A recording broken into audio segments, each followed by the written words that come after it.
is up, everyone? Welcome to another episode of Fire's Fire. I'm joined by my co-host in person here, What's up, the everybody? talented RJ Ellis. And as always, Dr. Brian Paul. Brian, jump in here. RJ's actually joining me today in Calgary as he came into town for the Elbow Mueller Glass Show hosted by our friends at Hetty Gallery.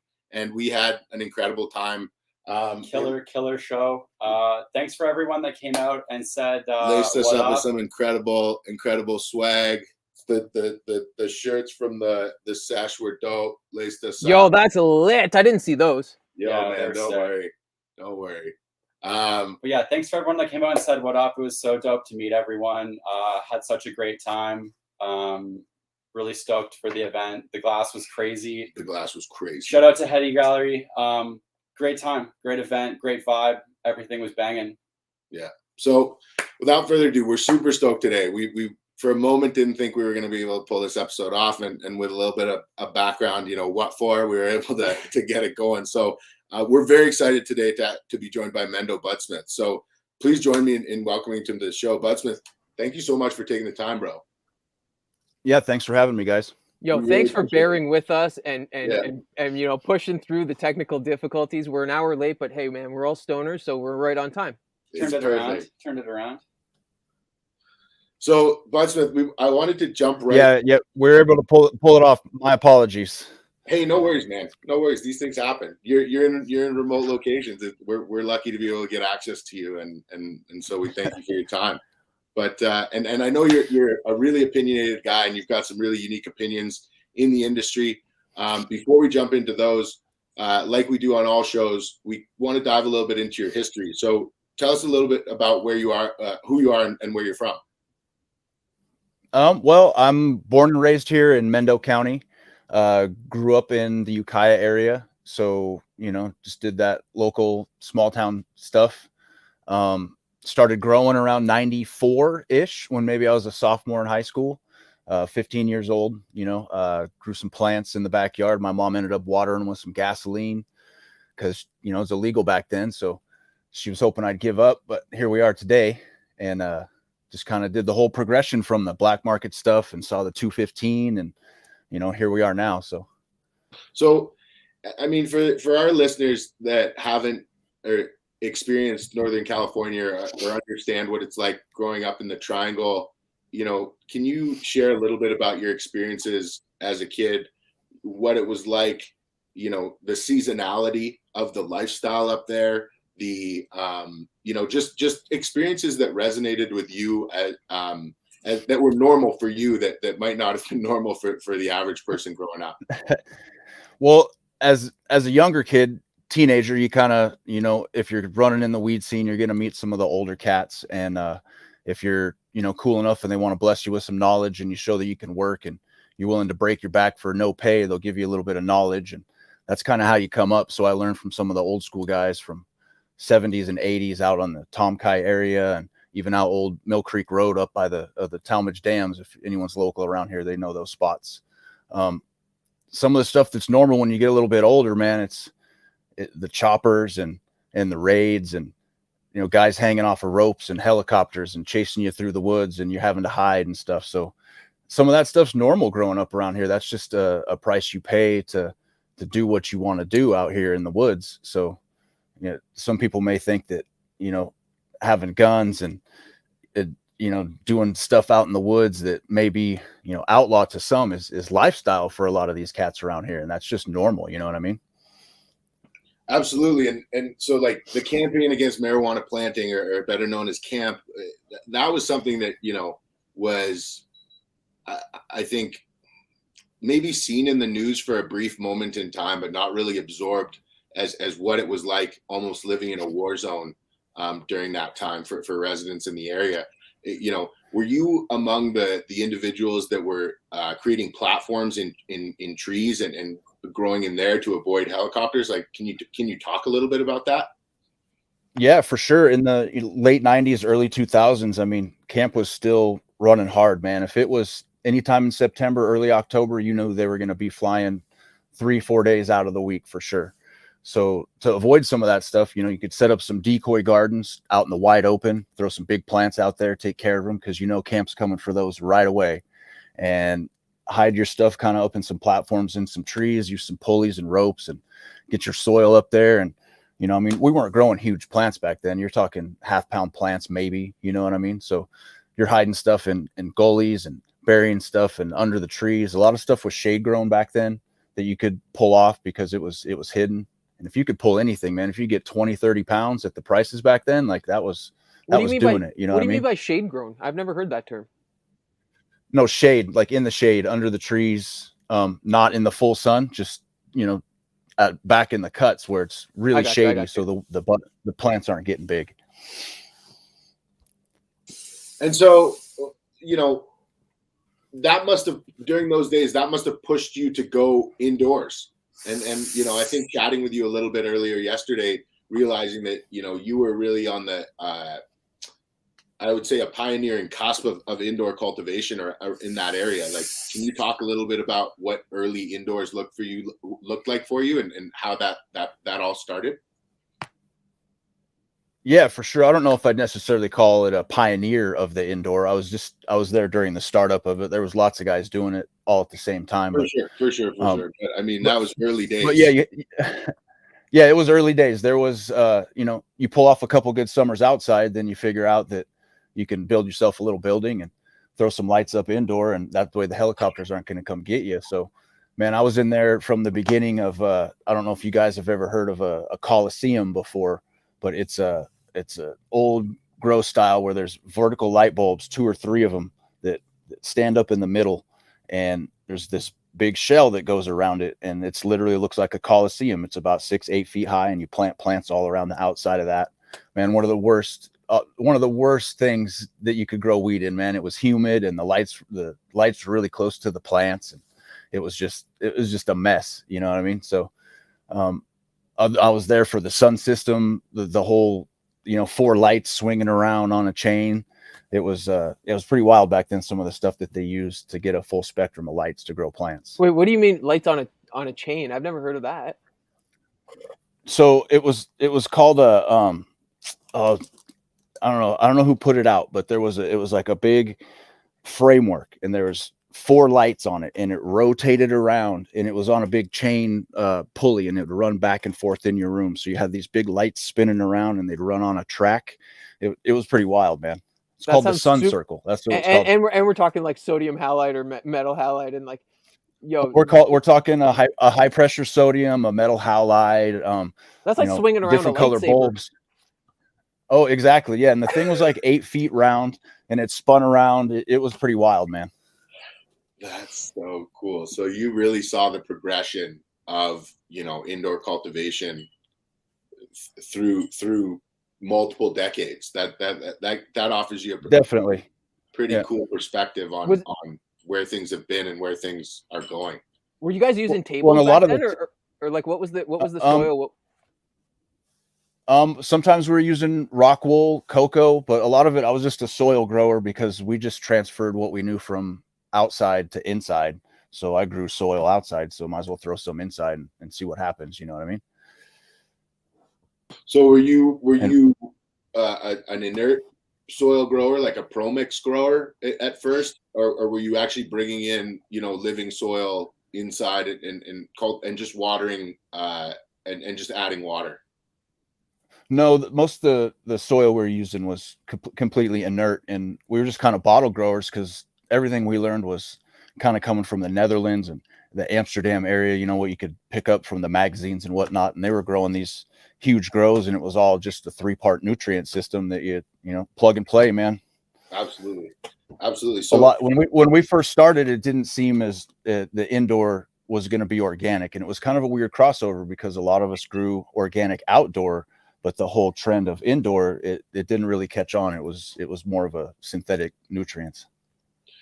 You know, you had an interesting comment you made in our conversation yesterday, where in the early days of indoor, you know, outdoor was still a higher value. Do you remember the year when indoor packs started to overtake those outdoor packs in the market during that time?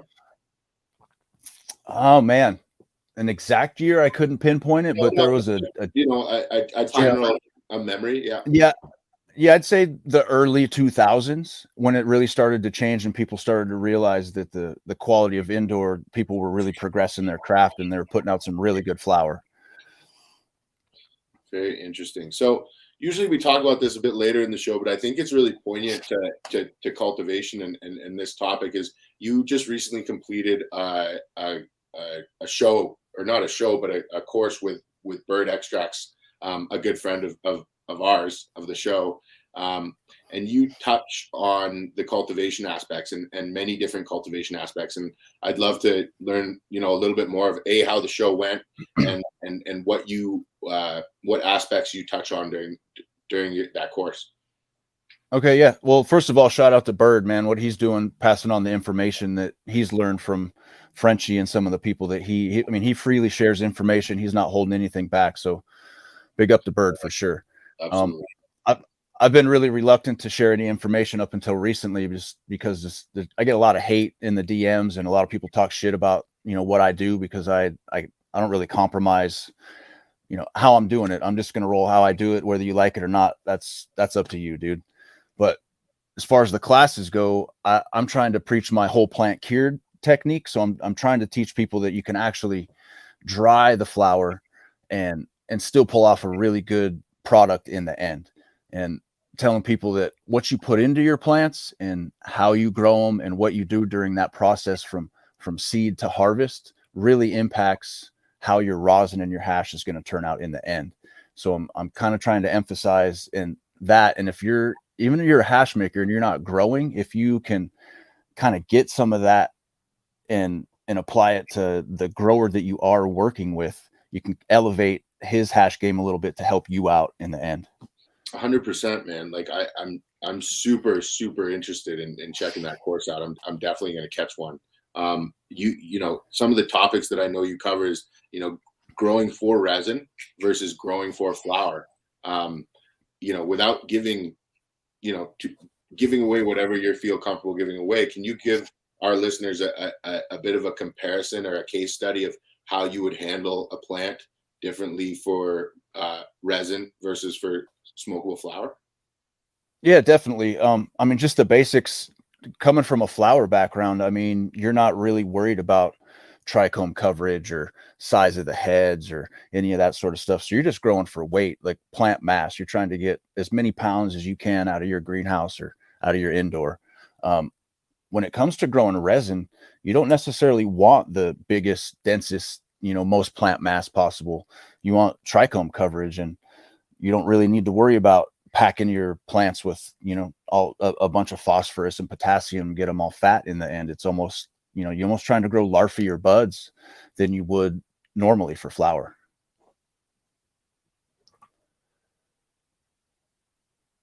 So are there any indicators that you find earlier? I usually ask this question later, but just because we're talking about resin and the differences between growing for flower and growing for hash, are there any differences that you've been able to identify late in veg or early in flower, other than trichome structure, that would denote to you a high quality washer or a strain that mechanically separates well? To me, I'm looking for, stock length. A lot of strains that have a real short, fat stalk, they don't seem to wash well because the heads are a little smaller and they don't break off. So I'm looking for a longer stalk. You're looking for sandy resin, and good size heads, man. Absolutely. And so there's been like a lot of popular new products that hit the market, both in the chemical and organic space, that have promoted increases in not only resin amount but actual gland size. What are your experience with these products? I don't use a whole lot of products or snake oils or any of that sort of stuff. I'm strictly dry amendments in the soil, and I just water. I don't use too many teas. Maybe once or twice throughout the run, I'll give it a tea. But I've got a mix down to where I can mix my soil really well in the beginning with what I want and just give it straight water. And this is for growing for concentrates. Yeah. And there's a lot you can do to manipulate the size of the heads just through your watering schedule and what you're feeding it at the end as far as sugars and what it has. So if I was growing for flower, I'd be doing a lot of top dressing throughout the run and adding different things that I think the plant needs to get big and bulky. But when it comes to growing the resin, I feed the soil in the beginning and pretty much just it's water throughout. So I'm not a big fan of any of the PGRs or any. Yeah, I just don't use it. So I couldn't really tell you how much they work or any info on that. Absolutely. Can you talk a little bit more in detail about your cultivation methodology that you've developed over the years and what your rooms look like and how you like them to run? Yeah, sure. So like I said before, when I started indoor, it was all bottled nutrients and just trying to put out a product for making money, maybe not so much as a, craft smoking product, because we were kind of still transitioning from the outdoor and that was considered more of the head smoke. But as I kind of progressed indoor and saw how you could get results with organics that were very similar to bottled nutrients, I kind of just went more with the natural style of growing and trying to feed the soil as opposed to feed the plant. So I'm just trying to grow the cleanest product possible. Some people consider it medicine. Some people just like to smoke to get high, whatever you want, man. But I'm just trying to be as clean and grow as good as possible. As far as setup, I mean, what specifics do you want to know, like, as far as setup? Like, how deep are your beds? We'll start there. Okay, so I do soil beds. I'm not, like I said, I'm not living soil. I'll rotate my soil in and out of my beds that's kind of part of my IPM. If you're going to get, you're going to get bugs if you're growing organic. It just happens. Not necessarily mites or bad bugs, but you're going to see a little bit of stuff because you're not using pesticides or sprays. So I cycle my soil in and out, and I've got about 12 inches of soil in my beds, roughly. I like that. I mean, going out when I first went to Humboldt and I was lucky enough, Jodri walked me through his farm and I saw how shallow those beds were. It shocked me. And he's like, yeah, man, like 10 to 12 inches is it. And that's been my experience so far. And, I grow indoors in beds, and my experience has been, I've had more issues the deeper the soil I go, and, learning more different perspectives where if you have deep beds, doing soil horizons and things like that is stuff that, makes sense to me. So I find that super interesting. Are you, you're completely single source. Are you constantly looking through new cultivars and popping new seeds, or are you bringing in clones to look at, or do you have your stable of genetics that you like to run and it's only every so often that you start looking for new things? I do a little bit of all of that. I'm not a huge breeder. I mean, I've done some of my own genetics and my own seeds, but generally I'm sourcing seeds from other people, friends in the industry, trying to always searching for clones, whatever that new hot flavor is, to try it out. I keep a pretty extensive genetics room with mothers that, cycle them in and out, because I can't run all the flavors at once. I usually try to run 5 or 6 flavors and then cycle it out. But to really get to know a strain, I feel you have to work with it at least for a year, 3 indoor runs or a season outdoor in the, in the greenhouses to really figure it out. So I don't do too many one and done strains. Even if I do something one time and it's not good, I'm still going to give it a couple tries just to see what happens. So yeah. Can we touch on that in more detail? I think a lot of people, romanticize pheno hunting. Hold on, I wanted to ask as well, what's your process for bringing in an outside cut? Because I don't think we ever talk about that. And that's where... Okay, so say a friend gives me a teen from their garden and I'm not quite sure of how clean it is. Is that what you're asking? Great question. 100%. Yes. So I have a quarantine area. I don't use a ton of harsh chemicals or anything. I do use a neem oil in veg. So I'll set it aside and I'll spray it, dip it, whatever I need to do, kind of keep an eye on it to make sure it doesn't have a bunch of bugs. I'll big leaf the shit out of it, pull all of those old leaves off, and just kind of let it do its thing and integrate it into the system. It's not no rocket science to it, really. Usually just a few days. Okay. Usually a few days. Yeah, because the way the neem oil works, you spray it once and then it's good for 2 or 3 days, and then because it doesn't kill the eggs of anything that's on there, the eggs are going to hatch. Spray again, you pretty much got everything, and then I just stay on top of stuff. That's awesome. So okay, I want to ask you about pheno hunting. Yes. So a lot of people,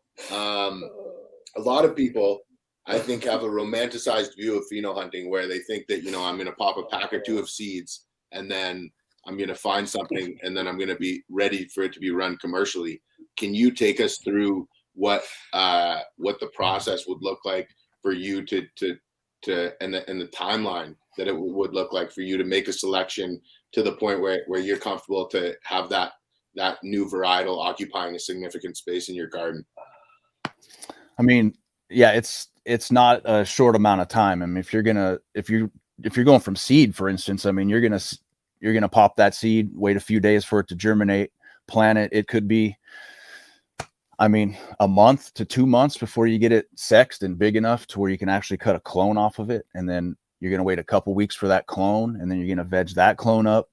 So, I mean, you could be talking, you got half a year, 6 months, 7 months into just figuring out testing.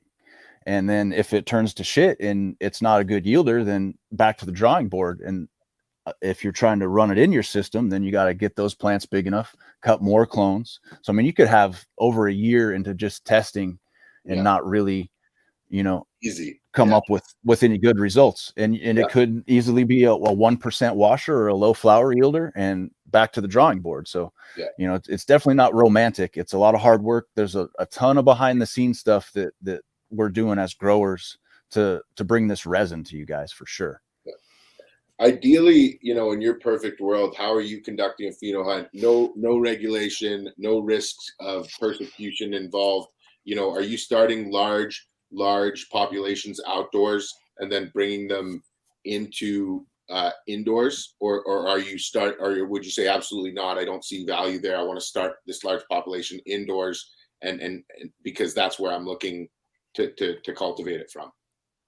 I do have a greenhouse that I use for pheno hunting just because I don't have the square footage I need to run everything. If I'm trying to hunt through 50 different strains, it's really hard to take up space in an indoor when I could be using that to actually be growing resin. So in the spring and summer, that's when I'm going to be doing a lot of pheno hunting, popping a lot of seeds, going through hundreds of different strains, cycling through in the greenhouse and then picking stuff and bringing it inside, the stuff that makes the cut. And what has been your experience when you're bringing things either from full term or greenhouse indoors? Do you find that those traits typically transfer consistently throughout varietals, or do you find there's a large variation when bringing stuff from different environments? As full as it will, for full term, I do get a lot of variances because if you're running stuff strictly out in the sun and you bring it inside, you're going to open it up to possible herms or weird things that it doesn't like, the stress or the heat or the environment of an indoor. So testing it in a greenhouse where you kind of have a higher humidity and a higher heat almost simulates an indoor. So I don't see much transition or stress coming from a greenhouse environment to the indoor environment. And so from the greenhouse to the indoor, and I'm not as much talking about stress. I'm more so talking about the phenotypic expression of that varietal. Do you when you find a desirable trait in the greenhouse, do you find that desirable trait is typically replicated in some close similar form or fashion, or do you find that every so often you have something that will work really well in the depth that won't come inside well at all? Generally, that works really good in the depth. If I bring it inside, it's always a positive. It'll intensify or make things better as opposed to detract from it. So I don't really see any negative to transferring over, at least in my system. Awesome. And so you talked about you run an organic but not full living soil program. Can you talk about what you experiences over the years led you to this type of system? Yeah. So living soil, I feel, is best suited for full term, something that can go the full season and you get the full benefit of all the microorganisms that are breaking down in your soil from the start to finish all the way to harvest. Living soil indoor, from my experience, I just feel that the 2 to 3 months that you're running veg time and flower, there's not enough time for everything to happen in the soil to feed the plants that they need, because you're on such a short schedule. And I also feel there's too much available nitrogen with all of the, cover crop and everything that you're feeding it breaking down.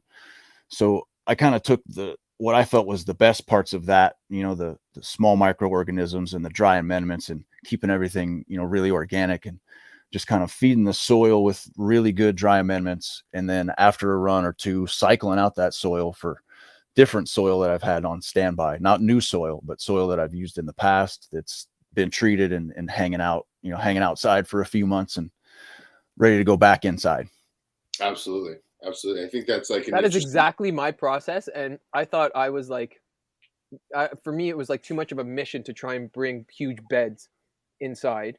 And I just, I kind of felt the same way. I felt like it was maybe just a little bit too much. I feel like this is an organic way to grow, and it's a little bit less of a long-term commitment. Yeah, exactly. I'm not trying to keep all my little mushrooms and just everything alive in the topsoil when I'm in between runs and running lights, just to keep my soil alive when I don't have plants in there. It was just, it created a lot more work doing the living soil indoor. Living soil outdoor in a big, 600-gallon smart pot, and or even in native soil, it just seems to be much easier. You can chop and drop your cover crop and just let it, decompose into the soil and not have an issue. You don't have a time frame that you're under. I was almost ashamed to say that, because I was like, I feel like it's too much work for me to do all that indoors. But I feel the exact same way. It's like, yeah. So I'm not talking down on living soil indoor growers or any of that sort of stuff. And truly, no, I just mean it's so much extra work that I feel like I couldn't do. Yeah, no, it's a lot of work, man. And in that short time frame, you're always, cycling in and out stuff, and it's hard to keep up on it. So, and for me, indoor, I don't know if you could call it truly organic, because those lights, those aren't organic, man. And that environment, that's manipulated by us. Like, I can do organic inputs and I can grow clean weed, but I don't think that indoor can really be classified as truly organic yet, or at all, just because of the lights, honestly.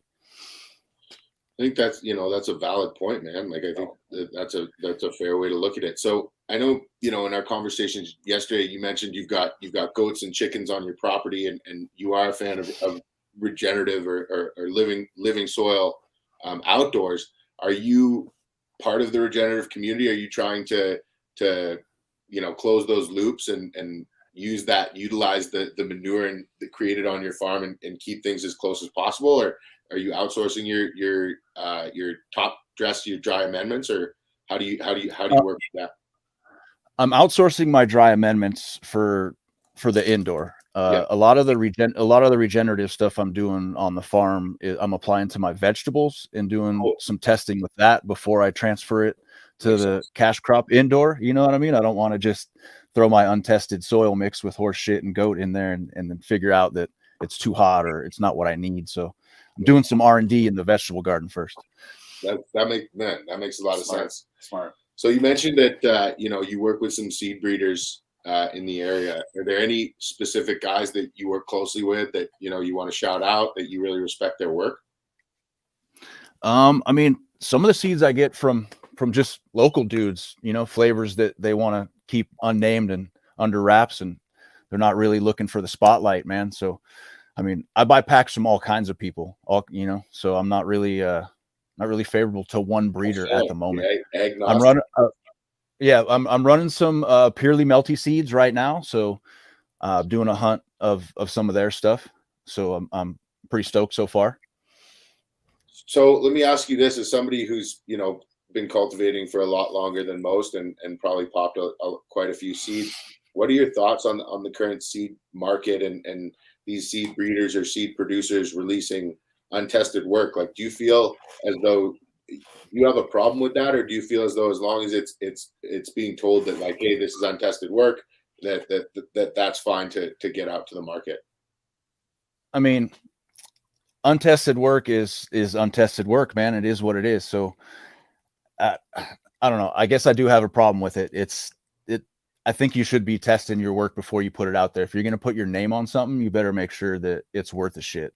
And some of these packs are going for big money, dude. And if you pay, you know, $300, $400, $500 for a pack of beans, 10 beans, 12 beans, something like that, and you get a bunch of, you know, bag seed fucking polyhybrid crosses, dude, and I'd be pissed, man. Herm out your whole room and a bunch of weird shit. Like, I don't know. I think you should be putting in the work, testing it. And if you want to, like, the breeders that have a good name in this industry are testing their stuff and putting out product and letting you see the resin or the plant before they release seeds.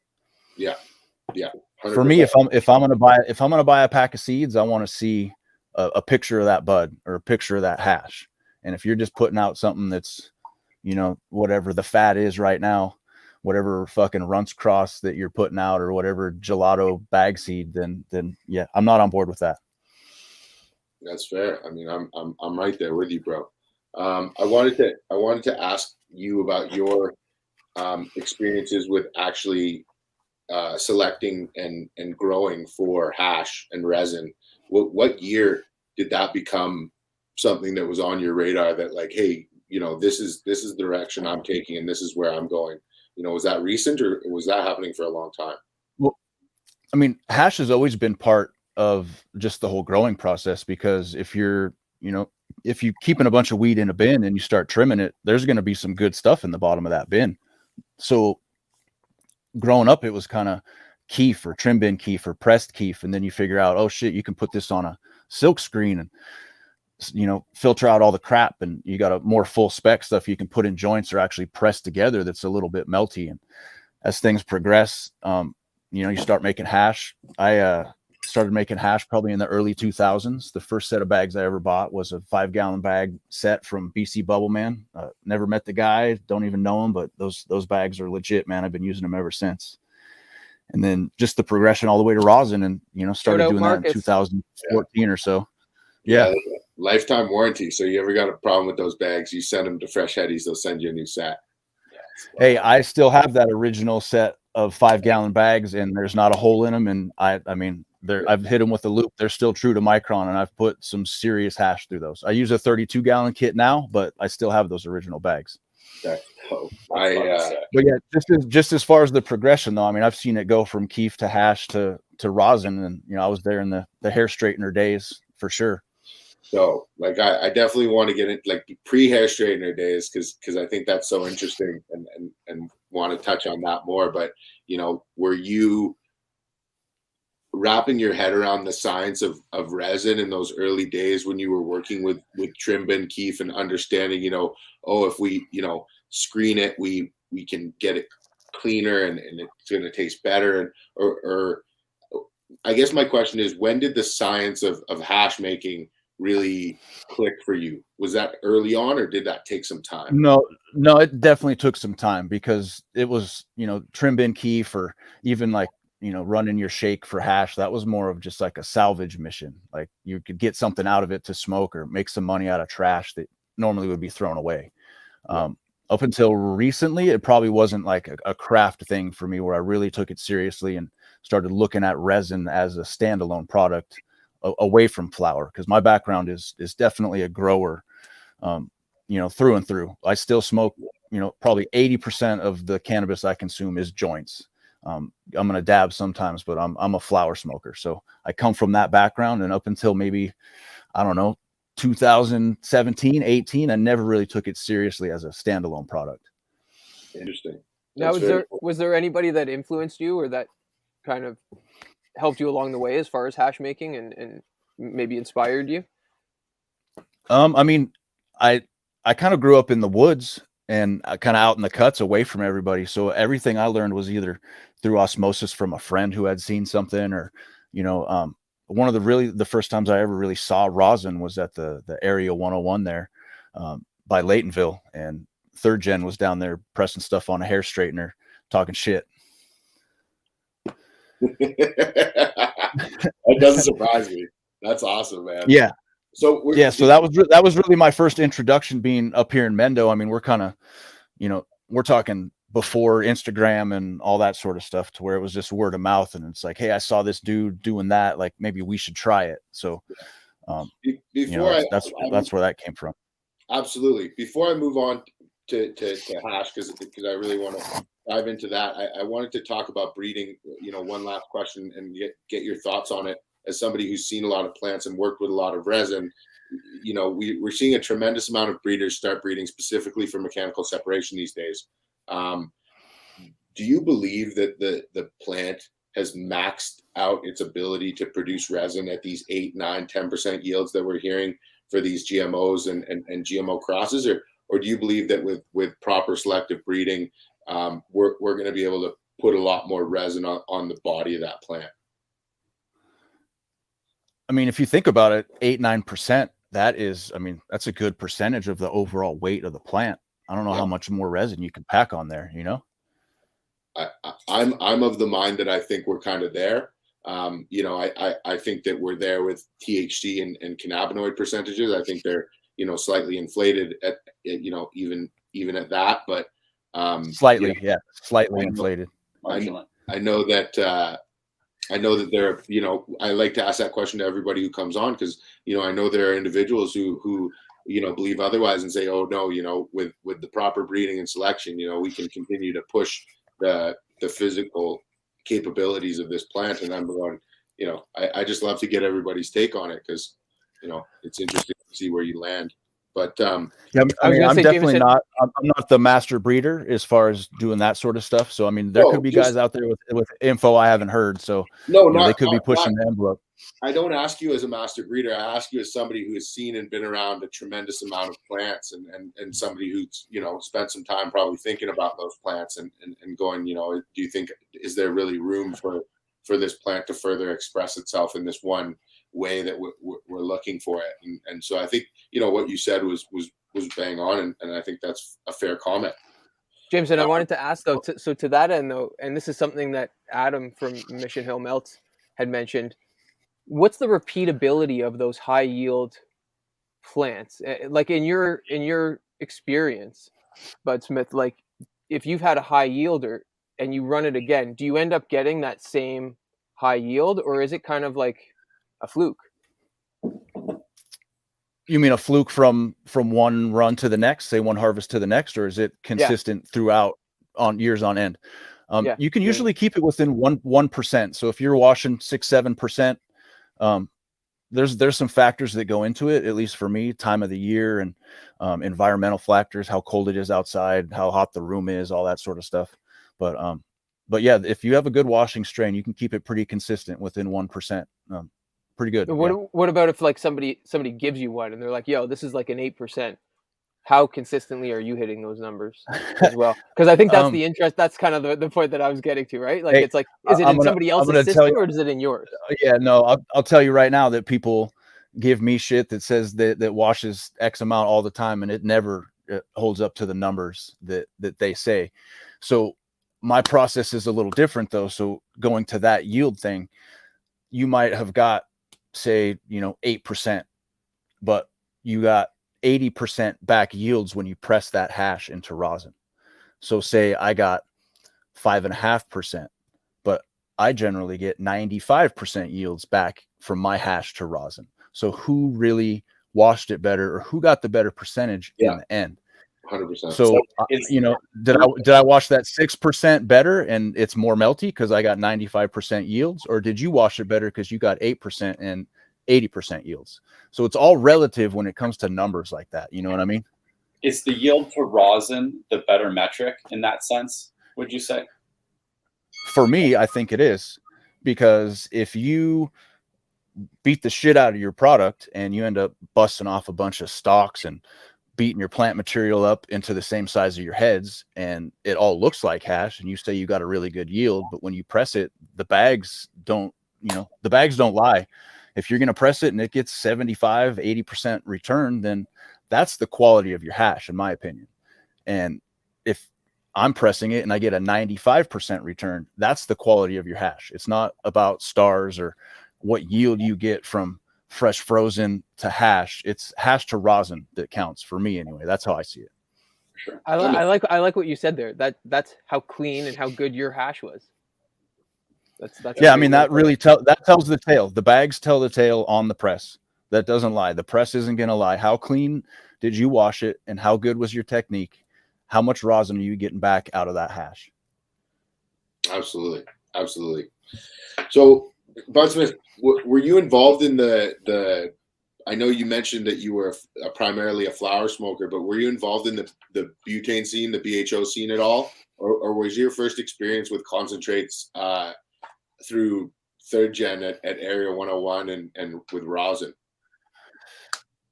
It's always been rosin, man. BHO has never attracted me, man. As far as I'm concerned, they should just pull that shit from the market. How would you want to blow chemicals? Here, come at me, BHO boys. How are you going to want to blow chemicals through a product that you're going to smoke? That makes no sense. Tell me about purge and points per million, points per billion. Get the fuck out of here, dude. That, like, I mean, solvent lists are nothing, dude. Yep, that's me. I mean, it's just the way that all edible food oils are extracted, but we can just leave it at that. Everybody's allowed their own opinion. Come get some. That's awesome, man. So come at me, bro. Come at me. So let's talk about the first dab. Like you're at Area 101. You see, Brandon with his hair straightener. Would you just kind of like look from afar and then go, okay, that's possible, and go home and start working on that, or did you dab it and were you hooked? Like how No, it was kind of from afar, because up until that point, rosin, like squishing something to get a product out of it, wasn't even on my radar. So I had to figure out, what tools am I going to need, and what's going on here. But it definitely opened my mind to what could be done. But like I said before, I'm kind of out in the sticks, so I isolate myself. I don't have a whole lot of access to knowledge, so it's just what I can hear third hand or talk to someone. 100%.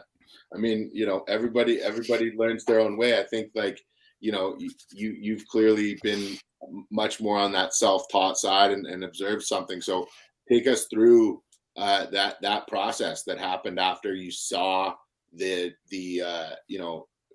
Brandon squishing that rosin. Was it an immediate, okay, I've got to start, researching and trial and erroring and being, working by yourself? What did that look like? Well, I mean, first it was flower rosin. So you just go home and find some nugs and squish them and go from there. So yeah, it progressed from that to, I bought a t-shirt press, big square, 12-inch plates or whatever it is you'd use to press logos on a t-shirt. And that was, marketed by a Rosin Tech or something like that. And I used that for years, maybe a year or two, until I actually got a real press and started figuring shit out. And so what happened then? Was it an immediate advance in controllability? Like once you got that press, and what was that press? Was it a low temp plates press, or what was your first press? You're looking at it right now. Oh, right. My very first real press is a peer pressure press. Yep, I spent the money. I'm a low 100 model number on that press, so I'm one of their very first runs that they ever put out.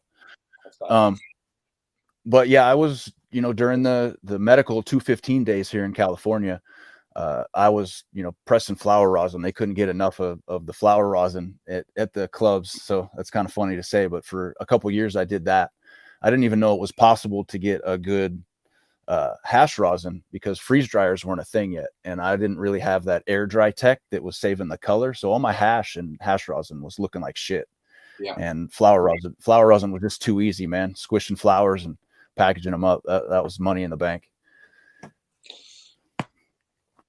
So you've got a very interesting take on what we like to call the dead versus live debate. And I'd love to, really take some time to unpack it. And, your comment to me is that you believe that the highest quality, and correct me if I'm wrong, but you believe the highest quality rosin has to be cured before the material is washed and then subsequently pressed.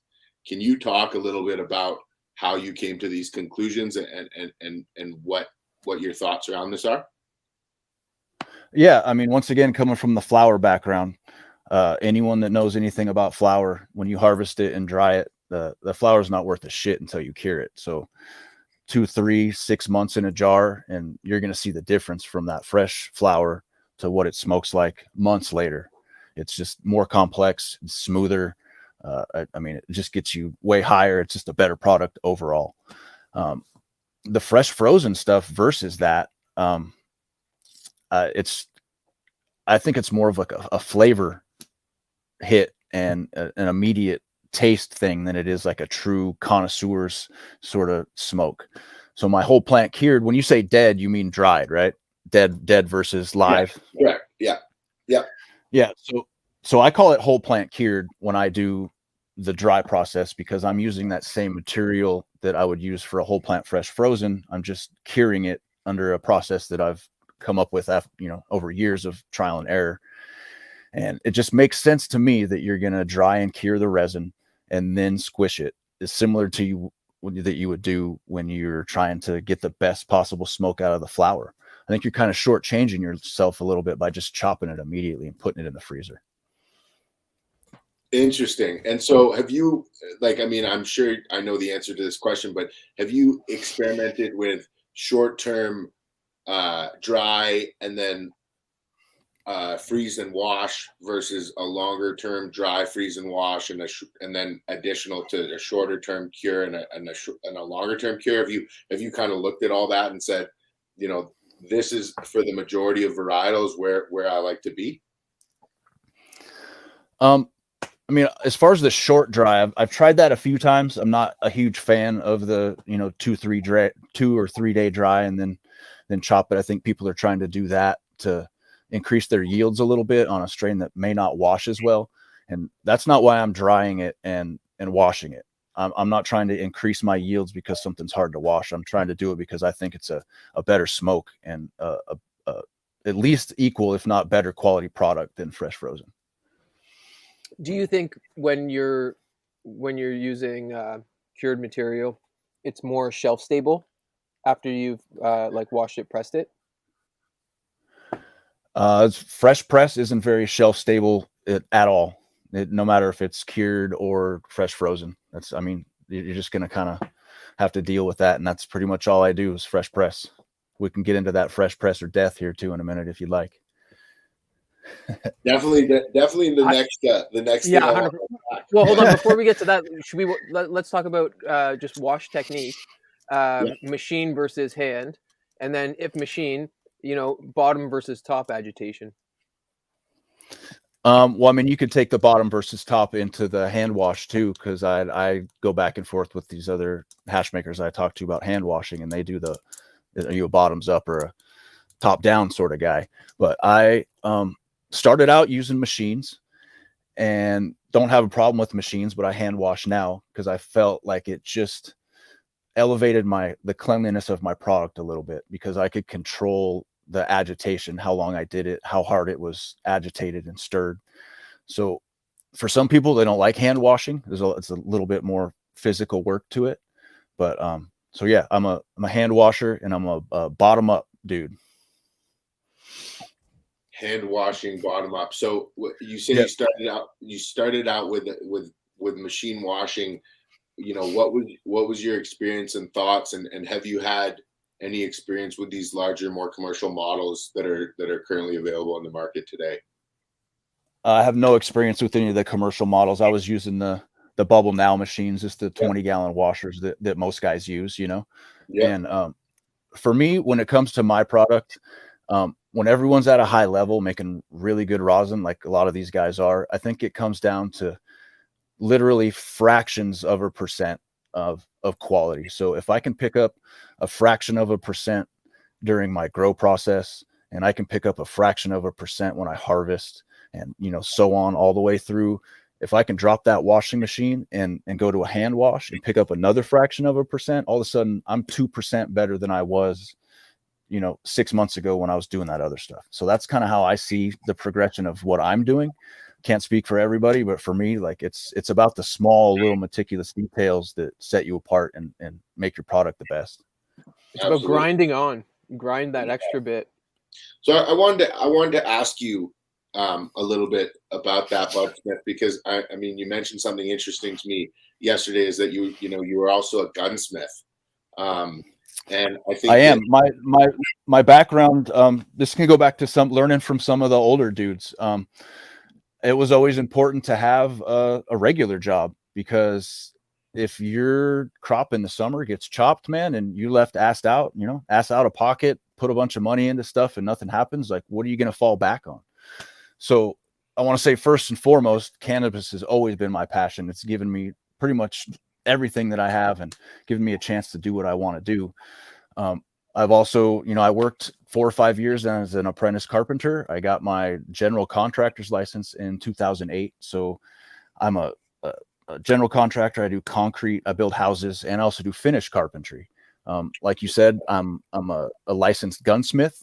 So I feel that some of that background, and the detail oriented and kind of the blue collar aspect of just grinding it out and getting it done, really plays into how my rosin turns out. Because if you're going to be taking apart guns or building guns and putting them back together and you don't have attention to detail, then, I mean, you're going to have some problems. So I apply that to not only hash and everything else I do, but pretty much my whole life. Like, if you're going to do it, just do it and don't half-ass it.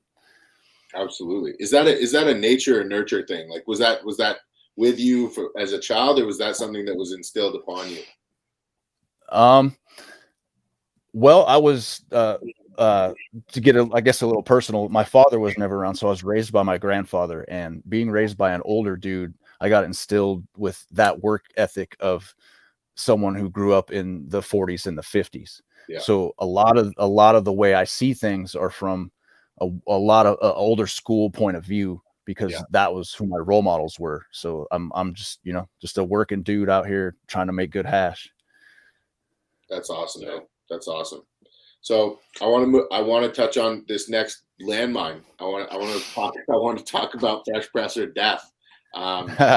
It's interesting because, a lot of the traditional market and legacy consumers and makers here in Canada, unless you're actually a maker, you didn't have access to fresh press, and from the very early on, we were, curing these jars out and sending them out and sending them to our friends. So it was something that, as somebody who grew up in Canada, it was surprising to me starting to get exposed to California culture and see all this fresh press in the market and see it grow over the last 6 years. It's been very interesting. So I'd love to get your take on this and really unpack this.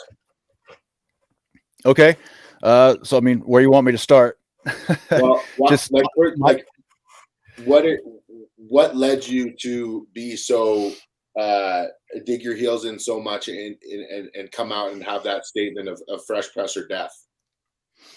Okay. Well, I mean, early on, I guess, pressing stuff, you kind of try all the different techniques. So I didn't come to this conclusion by accident or just coming up with it to be an asshole. I've tried. I can cold cure. I know how to put stuff in the oven and cook it just like everyone else. I can taffy tech. I can whip the shit out of stuff, whatever you want to do. So my philosophy behind it was, when I first started and something was a little darker, you taffy tech it. It's going to make the color look crazy. It's going to make it look good and appeal to the eye, but it's going to kill the shelf life, and it's going to make it taste harsh on the back end. And so just the progression through how I was making stuff and the way it turned out in the end, I was trying to push myself to come up with a better product, so I didn't have to do that. Have to cold cure it or have to whip it or any of that sort of stuff. So it could be a standalone, clean, fresh press product. There's a lot of unscrupulous hash makers out there that are putting dark stuff in the oven and cooking it to make it light, and using 45U, whipping it up, calling it 90U, and just all kinds of bullshit. And I didn't want to be associated with any of that fuckery that's happening with any of these hash boys out here trying to, get over on people. So just for me personally, I just started saying fresh press or death as a joke. And then people started kind of really hearing it and listening to it. And I just kind of made it my motto. It keeps me, I guess it keeps me true, because I put it out there. And if I say fresh press or death, and now I'm putting out cold cure, like, I'm going to hear nothing but shit talking from all of my friends, man. So it's kind of goes a little deeper than that, but it's a quality issue for me. Real Deal Resin, was recently on the show, and they associated fresh press with white ash on a joint as a being able to see the fresh press denotes quality the same way being able to see white ash on a joint denotes quality. Do you agree with that statement? I mean, to a certain extent, because I feel that white ash kind of gets a little overhyped. It is an indicator of clean weed, but yeah, if you can put out a good fresh press, then it's an indicator of how good the product was or how clean it was. And if the fresh press it's from the whole plant cured product, correct?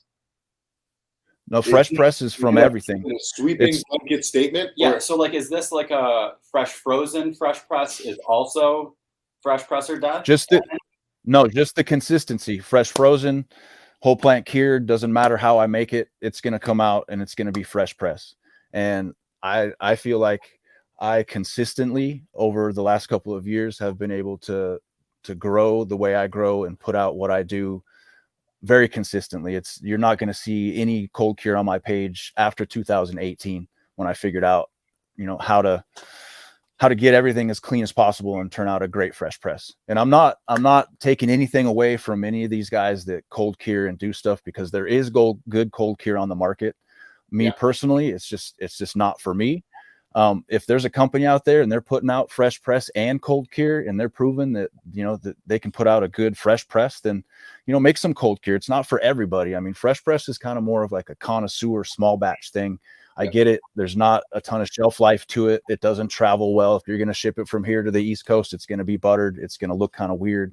I mean, I totally get all of that stuff. But for me personally, in my setup, being small batch, nano batch, you could say, I guess, it just works for me. And that's the niche I'm going to fill, and I'm going to roll with it because that's what I think is best. Do you feel like the whole plant cured material has a more rounded profile, having that cure and then being fresh press? And secondarily, do you feel like there is less of a change in that resin because it comes from the cured material versus fresh press? And fresh frozen rather. Okay, so your first question, I think that just whole plant cured in general has just better, like not better, but different effects. It's more like smoking flour. It's going to be longer effects. It's going to get you higher. So, I mean, I don't do cold cure, so I'm not 100% sure of the comparison of both. Sure. But you're gonna have to give me that second question again, dude. That was a lot, and I'm here smoking joints. Right. So one question at a time. Do you feel like there's less of a change in that resin over time due to the input material being a cured input material? Does the fresh press cured material stay fresh press longer than a fresh press from fresh frozen? No. Frozen? No. Yeah. No, it does not. It's all about the same. I mean, fresh press is pretty sensitive to any sort of heat or anything like that. If you don't keep it in the freezer, it's going to butter right away, whether it's fresh press or whether it's whole plant cured or whole plant fresh frozen. They're kind of the same. Fair. Okay. I thought there would maybe be a bit more stability in the resin being cured, but that's interesting. So are you smoking? Stability? You mean stability? You mean as far as curing, or stability? Like shelf life in that state a little bit longer versus turning. No, it doesn't really affect it either way. About the same for both. So are you smoking? Like, are you making your selections in your garden? I guess of course you are, but you're making your selections in your garden based off fresh press. So are you finding that when you're pheno hunting, there are a lot of fresh presses that don't taste maybe a pronounced profile at the time of fresh press? And are you looking for that one standout that holds in fresh press? Because transparently, my experience with fresh press, both as a cultivator and maker and as somebody who's smoked a lot of other people's hash, has been that cured is not only stronger as far as an effect goes, but better represents a very robust flavor profile where fresh press, and I understand the terpenes are captured in that fresh press, but even upon exposing that to hot quartz, My experience has been 8 to 9 out of 10 cultivars and varietals that I've tried. I would prefer, and I've tried both, the fresh and the cured. I prefer the cured material. Okay, I mean, everyone has their preference. That's 100%, just 100%. I believe with the cold cure, you're getting a lot more. You are definitely changing the terps a little bit, and you're bringing them more to the surface, so they're more readily available right now when you dab it. When you crack that jar, they're going to smack you in the face much more than fresh press. I think fresh press needs a little time to breathe when you pull it out of the freezer or the fridge, almost like a bottle of wine. You crack the cork on and let it sit on the counter for a minute. So I think it needs to warm up and kind of let those flavors, meld a little bit inside the jar before you start hitting that fresh press. But some people are pressing their stuff at a lot higher heat than I am. And a lot of dudes that are making cold cure are pressing pretty hot. And that's not where I'm pressing. I'm pressing really low temp. So I think that all factors into how good your fresh press tastes. Are you preserving those terps throughout the process? What temperature are you pressing at? Depending on the strain, but I'm always under 160. I'm usually in the 145 to 160 range. Wow. That might be the lowest that I've heard. 160. Yeah, 145 is so that goes back to my technique. And the people are going to say, "Oh, you're pressing so low, you're burning your terps because your bags are sitting on the plates way too long." And here's where I'm at. If I grow the resin right, and I know the plant, which I get to know the plants that I'm running, and if I do everything right throughout that process to get myself a good hash, I'm on the plates for less than 3 minutes, usually 2 minutes on average, 2.5 minutes at 145, 150 degrees, and I'm getting anywhere from 90 to 95% yields most of the time on my hash, and that's 159 through 73 U. That's not select spec. Sometimes it'll be 159 through 45, but most of my stuff is right in that range. You're just growing juice. Wow. And for me, it's not about my hash tech. Like, there's no secrets to washing hash. Like, I say this all the time. A monkey can wash hash. It's one of the fucking easiest things to do in the world. Don't let any of these prima donna hash makers tell you that making hash is hard. Growing weed is fucking hard. The heartbreaks that you go through growing weed in a season is nothing compared to a blowout bag or a shitty fucking run of hash. So don't let anyone tell you it's hard. I concentrate on making that resin the best it is while it's on the plant growing. That's why my shit turns out like it does, because I grow it like that, not because I make hash the way I do. So I just want to get that straight. Absolutely. When you consume your own product, are you opening up your fresh press and leaving it out on the table and letting it butter out, or are you trying to keep it fresh press for the entire experience? When I crack a jar of fresh press, I'm going to let it sit on the counter for, I don't know, half a day or so. Like, I'll pull it out in the morning, and when I get back in the afternoon, I like that in between, not buttered, just starting to marble up. That's when the terps are hitting in fresh press. If you're going to hit it right away, then you're going to be disappointed. I don't want it all the way buttered, but I like it to be that in between. And that's kind of a connoisseur thing. I know you can't have that everywhere and everyone can't experience that, but in the small batches I do it in a gram at a time, I think it's perfect.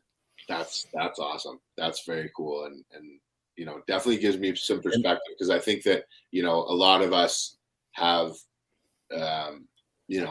our experiences with fresh press are when it's still a clear coin and it's really hard to work with and things like that. And so, when it starts to marble out, like I now kind of understand a little bit more about where you're coming from, where, you want to be a part of that change. No, that's your window.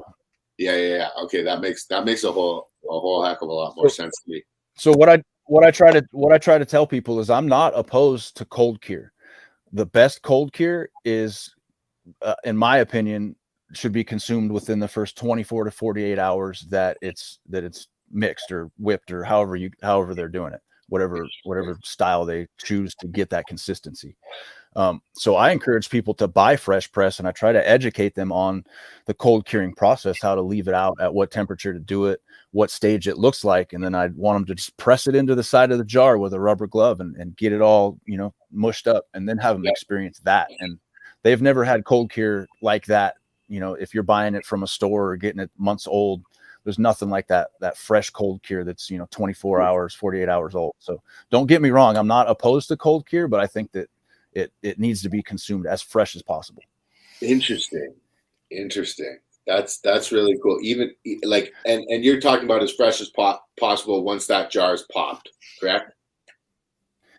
Yeah. So once you decide that you're going to make cold cure out of your gram or your 5 gram jar or whatever it is that you have, that's what you want to do for your head smoke. As soon as you crack it, it's best consumed right now. Well, diminishing, like, absolutely. Yeah, it's like we talked about. 100%. 100%. Agreed. I completely get behind that, and that's why, like, sometimes. So my problem with the mass-produced cold cure is you're doing, these guys are doing 100 grams, 200 grams. I've seen more in a jar, and they're whipping it up, and then they're dosing it out into 2 gram jars, and it could be a month before your end consumer gets it. And I think by that time, it's lost to something. So I can keep fresh press in the freezer for almost an unlimited amount of time if I'm storing it right, and I can bust it out a year from now, give it to someone and have them cold cure it themselves or cold cure it for them, and they're going to get the best experience possible. And it's not going to be some evaporated terps that are harsh on the back end because it got whipped up 6 months ago. Yeah. Are you if you have melt, are you separating that melt out, or are you pressing everything? Melt gets pressed. Can't have good rosin without good melt in there. I was going to say 95% returns. I kind of know that you're pretty much growing exclusively. Yeah. That's. I mean, it's melt. That's yeah, like I said before. Like, if you're going to judge how good your hash is, that's for me. That's how good you. Yeah, that's how good you can judge your hash. Tell me how good it is. Tell me what your returns are from your bag to your finished rosin. And I'm not a big fan of the 5-star, 6-star method of rating hash. Put that shit in a bag and put it on your press. Is it coming back plus 90? Is it 99%? Like, that's how we should be rating hash, in my opinion, is not, how much char's in the bang or what the homie, how many stars the homie said it had because he finger pressed it. Like, what's the return from your bags to rosin, dude? Tell me how good your hash is. Is it 90 plus? Then we're talking melt. If it's not, then you didn't do a good job when you washed it, dude. That's facts. Love it. Honestly, love it. Like, that should be the new metric for or moving towards. I think it should be. I honestly think it should be. If you're trying to determine how melty something is, you can't take someone's word for it that it's 6-star. Like, put it on a press, melt that shit. How melty is it? 94%. Fuck yeah. So there we go. What do you? No, and then it gives the percent. Like, it's not 1-star, 2-star. Like, fuck that. Yeah, 100%. No, it's a real number. Scale. It's a percentage now. And like, who's talking about that? They wanted a 100-point scale. Somebody, we can't remember. But anyways, I love that idea. I love that. This is just me. Like, I know that I've actually talked with Pel Polar about this. So they are also a proponent of that. I really do think that that it should be on a percentage scale, not a star scale at all. So are you growing that much melt, getting those returns? Are you when you're selecting for your resin, like, are you looking for just the absolute stringiest? Like, what kind of characteristics are you selecting for? And is it more so the plant that, or is it the environment that you've been able to design and the methodology that you've been able to develop? I believe it's the environment under which I'm doing it. I mean, it's a controlled environment. It's what I'm feeding it. It's even how far the lights are from the canopy. I'm talking indoor here, not depth. For the depth, like, if you can grow it under a shade cloth where you're getting 80%, light penetration as opposed to the full sun, you're going to grow better resin. It's not going to get sunburn. But just through the techniques that I've developed growing, I can get that percentage of melt across the board on whatever I grow. It doesn't matter the strain. It's just what I'm yielding from that. Is it a 1% washer or a 4% washer? Interesting. So do you attribute some people in the community would claim that smoking glands, smoking melt, has a more medicinal or stronger effect than smoking rosin. Is that something that you would agree with, or is that something that you disagree with? I disagree with that, actually. I'm not a fan of smoking straight melt. people seem to like it, but I mean, I think that something happens to it in the process of when you press it. It's decarbing, or I'm sure it's changing at a molecular level for sure. I don't I know how much enjoy smoking decarb you're rosin. getting at the temperature you're pressing at. Yeah, I mean, okay, true. I'm just kidding. I'm True. just kidding. I'm just poking. So, I'm poking. but yeah, I'm not a fan of melt specifically for that reason. I don't think that it smacks any harder than rosin. And honestly, man, if you got some good flower that's grown right, I think it's on par with any of that stuff as far as the overall high from it. Some people just aren't into smoking flower, so I get that. And what do you attribute that to, Budsmith? Smoking the ingestion of flower being stronger than the ingestion of both rosin and melt, in your opinion? What is happening there that's not happening, in those two other examples? I mean, I'm not a scientist or anything, Sure. but just from my opinion. my experience, just my opinion, experience of smoking, I think that there's more of an entourage effect, or whatever you want to call it, when it comes to smoking flower. There's something that we're kind of filtering out. I mean, obviously we're filtering out the trichomes, but there's some more of the, I don't know if you want to call it a vibe, or the life of the plant, or the energy of it, whatever is in that flower. Like, there's just more to smoking tree than there is smoking concentrate. And for me, it's more of a personal thing. Like, sitting around and passing a joint around with the homies, bullshitting it's way a better vibe for me than passing a rig around and hitting the torch. And I'm not taking away from dabbing, but something about the vibe of just smoking some good flower with the friends, like, you can't beat that, dude. Straight up. So I wanted to ask you, and I don't know if you've had much experience with salt grown material, but if you have you noticed any consistent differences between salt grown and organically grown resin? Yeah, as far as my experience using salts, it's been a long time since I've cracked a bottle in my garden. Back in the day, I used all the leading 3 parts, but I wasn't making hash back then. But I have done some toll washing and some, washing for friends, and seeing the way nutrients affect the trichome. And I think what you feed it definitely affects the quality of your resin. And there's some brands out there. I'm not going to go in and talk some shit on specific brands, but there are a few out there that I can tell right away when I see someone's hash that they're using a certain nutrient for sure. Interesting. Bri, there was a question before about fresh press and not having the bubbles in the fresh press. Could we pull that up? And beautiful. And then perfect. So Taylor Jones is asking if we can touch on your tech for fresh press and how you prevent the bubbles from forming when you're pressing. Well, I mean, I do get a little bubbles in there, but I think that's the temperature I'm pressing at. The hotter you press, the more bubbles you're going to get. Interesting. That's so friggin' logical. So for me, if you're pressing and your rosin's running like a river off the press into a jar, you're pressing too hot. Like, I don't care what temperature anyone says they're pressing at. If your rosin runs at like a river, in my opinion, you're pressing too hot. But look at that same technique that they're using. They're probably going to cold cure that product. They're not going to make it fresh pressed. It's not going to be standalone in a jar trying to, look clear with no bubbles.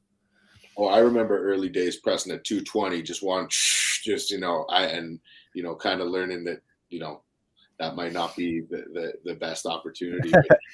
I can definitely tell you I've never pressed at 145, and I think that's really cool. Yeah, that's incredible work. So I wanted to talk to you about your experiences with air drying versus freeze drying. Did you start out freeze drying or air drying and move into freeze drying your resin, or were you always freeze drying your resin? How did that work? Absolutely. I started out air drying. I never air dried for rosin though. It was always just air dried, and then I'd make like the traditional sort of brick hash. I'd put them in 1/4 pound pucks and sell them like that. So it was, it was melty, but it was real dark. I could never get the dry tech down. So I didn't really start making hash rosin until freeze dryers were available. Interesting. And have you had, a lot of issues with your freeze dryers? Is it something that you think is a tool that needs to be tweaked the same way as all the other processes in the hash, or do you see it as sort of a standalone? You know, it goes in, it comes out, and then I work the resin from there. I mean, for me, I've never had an issue with my freeze dryer. I know a lot of these guys have had issues with harvest rights and whatnot, but I have had not one single issue with it. And I've had it the same amount of time I've had my press. There is something about putting hash under a vacuum and the terp loss that I feel, you know, could be discussed, but I don't know what a better option is right now to dry your hash and the amount of time that it's getting dried and keeping it the color that it is. Yeah. I was going to say, well, that's where I guess maybe Jameson, your question leads to. If you had complete customization and control of it, you know, you were talking about playing around just on the press there. What about dropping down the amount of vacuum, you know, and potentially keeping it just as cold so that you're not having that loss? I don't know. Like, is that something that you think could contribute? I mean, it definitely could. And I don't know. I mean, I don't know how many tests have actually been done on terp loss or what's happening to it under vacuum or how it's even affecting your hash. So, I mean, it'd definitely be cool to get some tests as far as, you know. Our good friend Humphrey Hashish on Instagram is a freeze dryer, has taken deep dive into the freeze dryer side of things and you know, shares his knowledge pretty openly. So, you know, we'll love to connect you with him and you know, we're definitely going to have him on to talk more about it. But he's been collecting people's freeze dryer data, analyzing it and sending it back to them. So definitely, you know, a guy to talk to there. But yeah, that'd be great. And as far as the freeze dryer goes, I try to limit the amount of time that my hash is actually in the freeze dryer. In my room, I'm working, you know, into a chest freezer, so all of my stuff is pre-frozen when it goes into the freeze dryer. So I'm just gonna, you know, get the freeze dryer down to temp, and I'm not trying to overload my trays. So I'm trying to keep my dry time to under 6 hours. So if I can be in between 4 and 6 hours, typically it's about 5 or 6 hours in the dry chamber. So I'm reducing the amount of time that it's in there. But I mean, if you're running large runs, I've seen people run that for 24 hours or more, just trying to dry some trays. But once again, I'm nano batch. I'm not trying to run out commercial amounts of rosin. So for me, I'm limiting the amount of time that what I'm doing is in the freeze dryer. You limit the batches going in. Do you have like a specific volume that will go in, or you'll only fill your trays a certain way to make that happen? Or do you just, it's the batch size, or like how do you control that? As far as how much I'm putting in there? No, like to actually like limit the amount of time the hash spends in the dryer. Like what variables do you control?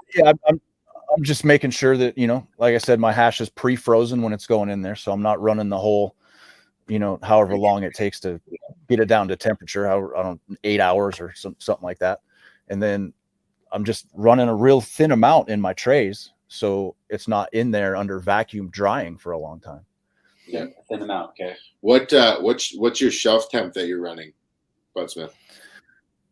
It's probably higher than some people, but I'm about 35 degrees, 40 degrees, something like that. Interesting. That's really cool. Yeah, no, I know that. So my theory behind running a little higher shelf temperature, is you can actually get into the brain of these freeze dryers and set how many short micro batches and small batches it's running and all that sort of stuff. And I've set it so it's running smaller, shorter dry times. So I kind of bumped the temp up a little bit. So it's not actually coming up to that temperature, I don't think, because there's so much cold in that chamber. So yeah, some people I know are running down in the 20s, but I just been kind of tweaking it to it dries faster, and I still think I'm getting a good product out of it. Yeah, we know guys going as low as 5.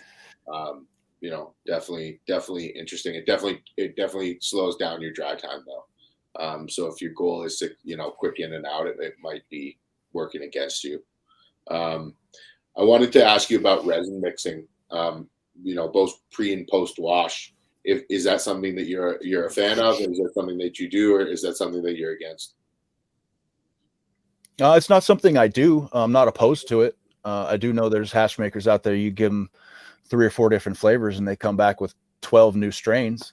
But I mean, as long as they taste good and I don't see a problem with it.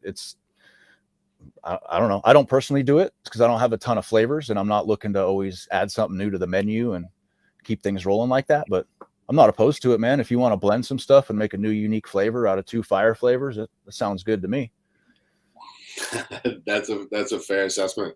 I wanted to touch on hash yields. You know, I like to bring this up with everybody who comes on the show and touch a little bit on your thoughts. And I think we touched on it before, but you know, in the industry where we're trying to create a system where we're comparing apples to apples, do you feel, I mean, I'm answering my own question where, you know, the answer is rosin off the bag, not how much did the plant yield in the water. And I think that, you know, that's a really interesting way to look at it. Like, I think that my problem is that if you have a Rockwell grower that did a 3-day dry back on his material before he harvested, froze it and then washed it, and you have that another grower who grew the same cultivar in a really wet Hugo bed in a greenhouse, that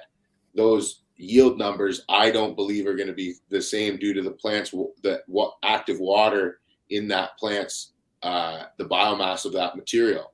And so I think that, you know, coming up with a different way to analyze yields and for us to really talk to each other in exacting measures is really vital. And it's something I like to bring up on every show. And, you know, I really think that you're the first person that's brought up a true potential solution where we can say, okay, well, what did that do off the bag? Well, but it doesn't. The current scale is missing variables, right? Yeah. And your solution incorporates those variables back into it, right? So I think. But you're throwing in the X factor of the skill of the guy who's washing it, also. But yield, Absolutely. I mean, I guess yield to bag, you know, bag to yield, I guess does make sense. But yeah, you're throwing in some other factors of, you know, human error along the line of washing it or processing it that you could be either gaining or losing yields depending on the skill of the person doing it. For sure. But in a perfect world and everything's, you know, on the level in a perfect world and everyone's doing what they're supposed to. Yeah, that sounds like a great way to figure it out. Yeah. And like no, but I think that's where the variable comes in. That is a good variable. Like, that's what you want to know. Is it if we grow the same plant or I have the same chance to wash it and, you know, you get a 6%, I get a 5% yield. What does that really mean when we have the exact same plant? Right. So, like, I think that human error is an important thing to consider. And it's not like we have to point out and point fingers. It just says all encompassing, as RJ said. But it's whose process is more efficient, whose product, like whose prep, you know, everything. It's an all encompassing kind of solution and all encompassing number and approach, you know, and way to scale it. So I think like that's awesome because it's the star approach is just, you know, not quite there. And then the percentage approach is like, great, well, is it percentage on, you know, dried material, percentage on fresh material, fresh frozen material? Has it had, you know, any water? When's the last time it was watered? Like what's the water activity? Like so many other variables to consider. But I think the bag to rosin is the best because it encompasses human error, encompasses material, process, everything. So I think it's. And as far as the way I see it, as far as percentage yields, like, you know, on fresh frozen, if you got 6%, is that everything? Is that 220 through 45, right? Or is that 6% of just what you pressed? Absolutely. So that's, you know. Yeah. So we either have to talk in more of those terms and more differentiate what we're talking about specifically, or we just do bag to rosin, boom, there's your number. And but it doesn't fulfill the whole question, because like for looking at business viability, you have to have the other number. You have to it should be the No, I think it's another variable, and it's an important one. You need multiple numbers. I think it's almost like selling it too short to have a single number. Yeah, it's not having enough information. I think that's fair. I wanted to talk about your cultivars that you currently work with, Budsmith. You've got a lot of interesting cultivars, and we always like to, you know, take a a moment on the show to talk about the, you know, what material you're working with, each maker's working with, and what makes that so special. So, I mean, I've got some questions, but you know, like the frost donkey definitely jumped out at me. Is that something that was hunted, or is that something that was a cut that was gifted, or what's the story behind that? That's a cut that was gifted from a friend of mine in Southern Humboldt. Something they've been running. It's a GMO peanut butter breath cross. It's pretty unique. It doesn't dump like GMO, but it's got a real interesting sort of flavor to it. Interesting. And so, what is your, you know, being a micro batch, nano batch individual, do you operate on minimum effective yields or minimum yields in your garden? Are you really just purely looking off, you know, a flavor and experience profile? You know, I mean, there's always those flavors that taste so good that you're going to run them no matter what they yield. But I mean, obviously you got to be pulling some sort of weight out of your garden to make it worthwhile. Being a single source guy though, I mean, 3%, 2.5%, it's not the highest yields, but I mean, that's a good yield when you get all of your material. If you're processing for someone and you wash at 3% and you got to split it or give back 60%, 70%, whatever, I think the 50-50 split's way too high for these hash makers. That's another subject if you want to talk about that. But so yeah, if you're getting 3% and you got to split that percent, then 3% is not enough. You need that 6%, 7% washer, which to me, I can wash a 3% and still be doing just as good as someone that's processing for someone else that needs to get that 7 to get the same amount of rosin. Yeah, and I do want to touch on those splits later. But is there anything? What in your garden did you hunt currently? Or is let me see. What did I hunt? A lot of stuff I'm running right now is either gifted or, you know, seeds from someone else. I ran a couple of strains this last summer that I did a Oregon Lemons Baccio, or, you know, Gelato 41 cross.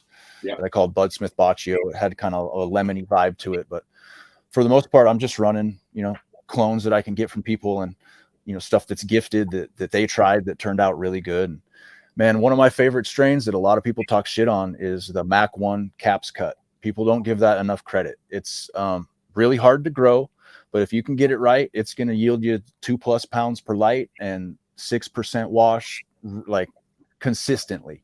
People talk shit on the terps and all this and that, but I mean, that's one of the most consistent, best strains I have in my stable right now. Interesting. Wow, that's really cool. Do you try and have something for everybody, or do you just keep what you like around? Well, to a certain extent, I try to, you know, at least keep a few flavors around that people want to try. But for me, if I don't vibe with it and I don't like it, then I can't put, you know, my full effort into making it the best I can. So a lot of times I'd say, you know, 80% of the time I'm growing what I like and how I like to do it. And I just hope other people like it too. When you're looking at what's your approach when determining when a plant is ready to be harvested? Are you looking at for your typical amber trichomes, and if so, what percentage are you looking for? There's a few different factors I look at when I'm ready to harvest. You know, trichomes being one of them. Once they start to turn milky, not quite amber, that's one indication. Depending on the strain that you're growing, you can tell by the fade and how the leaves are reacting and just how the flowers finishing up.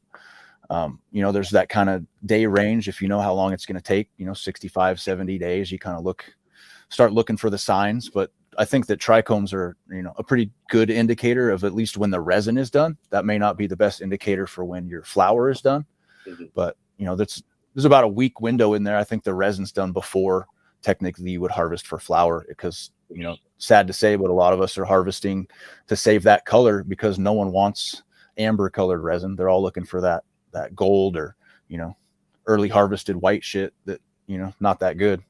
Yeah. Bird the other day was talking about looking at it under the microscope and looking at underneath the head where it's going to cleave at. What are your thoughts on that as far as when to harvest? Oh man, Bird and I have gone round and round about that, and he is adamant about when the stalk starts to taper in, and at the abscission where the trichome head comes off of the stalk, like that's how you can tell when it's ready to harvest, because it starts to angle in. And he's got a good valid point, but Bird doesn't have any sort of growing background, so he's strictly coming at it from a point of resin and things that he's learned from his mentor. So I don't think all of those things are completely accurate. I do think that trichome color is a pretty good indicator of when things are done, as opposed to when your abscission is ready to break off of there. So I mean, it might be ready to harvest, or it might break off easier, but I don't know if that whole tech is reliable. But that's just my experience. I didn't know there was controversy. I love it. So do you? If you want to look at how Bird does shit and how I do shit, they're almost completely opposite, and we're coming up with almost the same exact product in the end. So he and I talking shit to each other and going back and forth and kind of having that controversy and that friendly competition, I really think like breeds success. Competition breeds success, and it helps you, friendly competition, and it helps you raise your bar a little bit. So he's got one view on it, and I have a completely different view. We're both getting close to the same yields, and our products both look good. So, I mean, obviously there's different ways to do things. So for you, you say you're mostly a flower smoker. So do you harvest your flower later than you harvest your resin, as you were saying? I do. Yep. Interesting. Okay. So would you partition or portion rather like a bit of your crop of each strain? Okay, so I can't grow in the same room for flower as I do for resin. It just doesn't work. That was my next specifically question. Oh shit. Okay. Yeah. So the way I have my indoor setup is I have multiple small rooms. I think that you can grow better flower when you're not in like a warehouse setting or giant room setting. So I do smaller rooms, which also allows me to rotate my flavors, do one room for flower, do other rooms for concentrate, test in some rooms if I want. I could run 50 different flavors in one room and then just run one flavor in another. So I do separate the room. So if I'm growing for flower, that's the way the lights are hung and how close they are and the fans and what I'm using in the soil is completely different than I would do when I'm growing for resin in a different room. Wow. Okay. That's amazing. So strain selection different for flower versus resin? Yeah, absolutely. When I do some testing on some of my strains, if they don't wash but they have killer terps and they're good flower, then I'm gonna run that in the flower room. But these days, with the way the prices are and shit like that, it's mostly looking for resin these days. That's fair. That's fair. That's fair. Hey, so you guys, hang on just 1 second. You guys are gonna have to give me a minute. I gotta go run and grab a phone charger because my phone's about to die. So give me like 2 seconds. Do that. No I'll be worries, right buddy. back. Yep. Okay. Yeah, Rackums, we know you told us.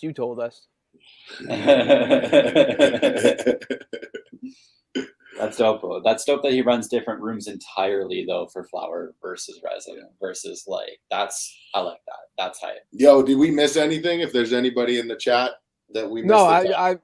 No, we just missed Rackham's talking shit about how he buys this beautiful resin, then he likes to ruin it, and then he likes to take pictures and send it back to Mendo just to fucking break his heart and make him angry.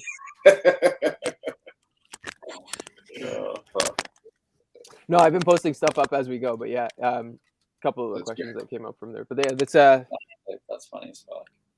It's funny, like I thought him and Bird would be on the exact same page because they're like, doing the class and stuff together. So I love that. I love that you have different opinions and like you come up with the same product. It's all about taking the care. You can end up with the same place. Yeah, for sure. All right, I'm back, guys.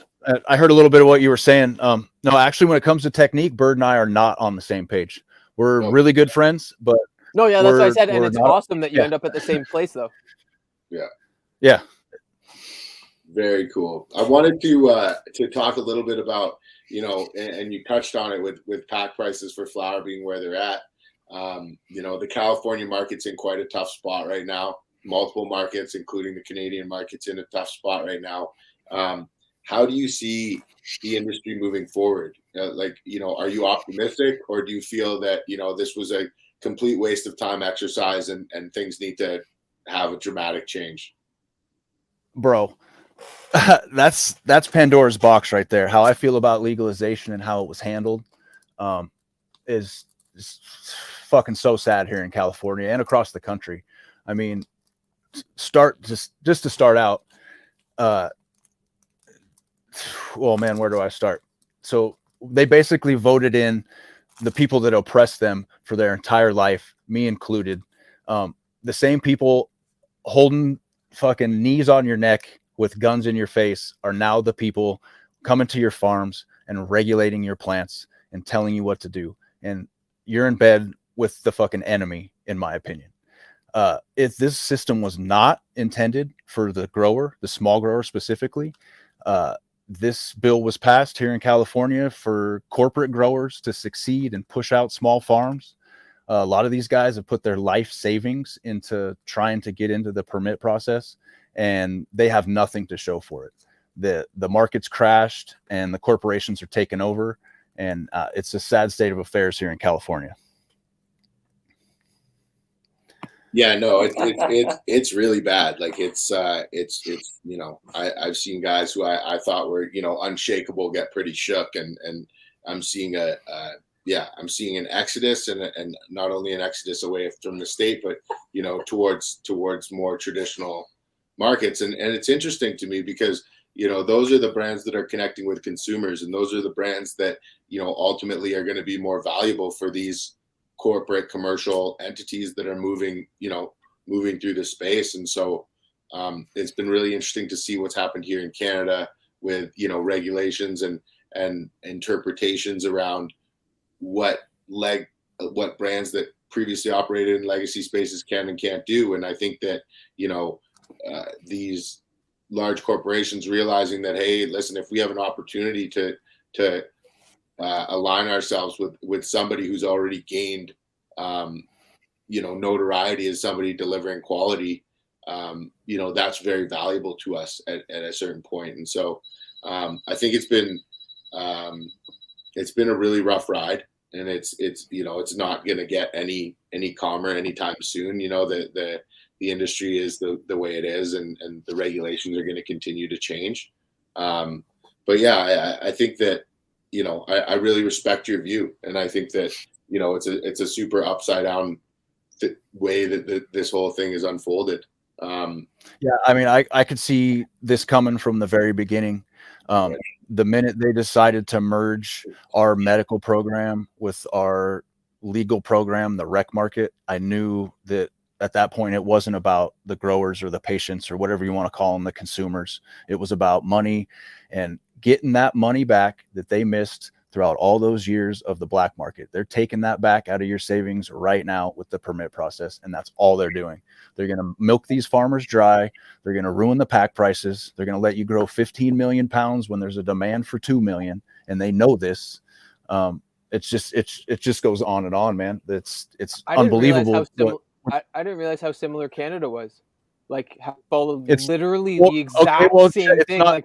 It's not about community, and it's not about what we do. This is about corporations, and that corporate structure is the same everywhere. It's here. It's in Canada. You can go to another country. You can go to Europe. Corporations are greedy, and they all do it the same way.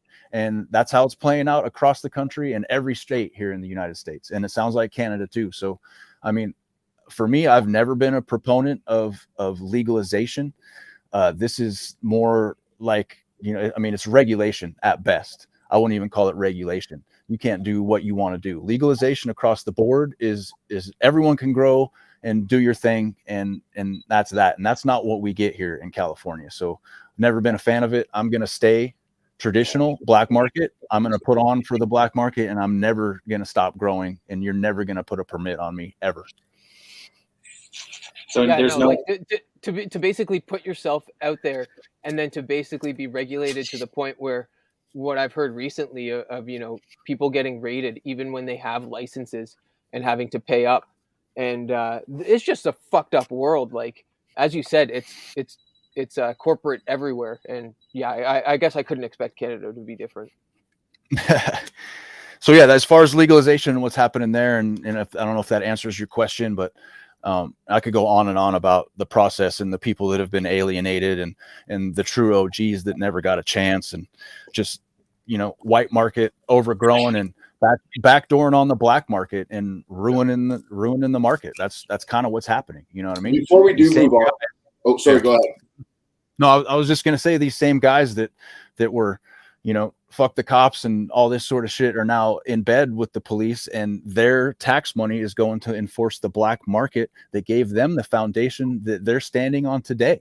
So I really don't get the way the process is going and the way these people are jumping in like this. Yeah, it's pretty gross. You know, I've, you know, unfortunately seen the ugly side of this industry more than once, and it's been it hasn't been fun. You know, you made a comment earlier about the hash or the breakdown for makers and growers and how that system is a little bit flawed, and I'd love you to share a little bit more of your thoughts on that system and maybe suggestions on the way it should look. Yeah, okay. I mean, coming from a growing standpoint and being a hash maker, I see it from both sides. Absolutely. But that's why I have the opinions that I do on it. And like we were talking before, we touched a little bit on how long it actually takes if you're gonna either go from a clone or hunt from a seed. You know, you could be putting a half of your year or a whole year into just getting that one harvest out. And, you know, all of the trials and tribulations it takes throughout a grow, like there's countless things that could happen. We've been having fires here in California that have ruined crops, and just anything can happen throughout the grow. So you finally pull off a killer grow and you got good resin. You put your life and all your money into it in most cases for these guys around here. And then you got a hash processor that wants to come in and take half your crop to wash it. And it's going to take him a week, 2 weeks tops. He's going to give you back maybe half your shit if he's honest. So, I mean, I think something needs to be done there. I'm not saying everyone's dishonest, but I really don't think that a 50-50 split is fair for the work that goes into growing it and the amount of work it takes to wash it. I would agree with you. I think that's a fair comment. Absolutely agree with you. And I'm not trying to ruin anyone's game or, you know, fuck up their hustle or throw shade on them, because there's a lot of hash makers out there getting half of people's gardens. Trust me. And, you know, it's kind of the common thing. And I like I said before, I come from kind of a blue collar background. I actually have worked a 9 to 5, and I do occasionally still do that. So, you know, if you came up with a flat rate, or if you actually had your shit together and had some money as a hash maker to buy product for a flat rate from the grower at a discounted rate at whatever percentage wet to dry you think is, you know, 5 to 1, 6 to 1, 7 to 1, whatever people think it is, then I think that would be much more fair for the grower, because a lot goes into the growing. And I I understand you've got thousands and tens of thousands in some cases of equipment being a hash maker. So having the right equipment makes the best hash, but you can't expect to recoup all that money on your first run. If I buy a new tool, I'm not going to charge the next customer to pay back my tool. I'm going to get it over time doing the job that I'm trained to do. Absolutely true. Absolutely, man. True.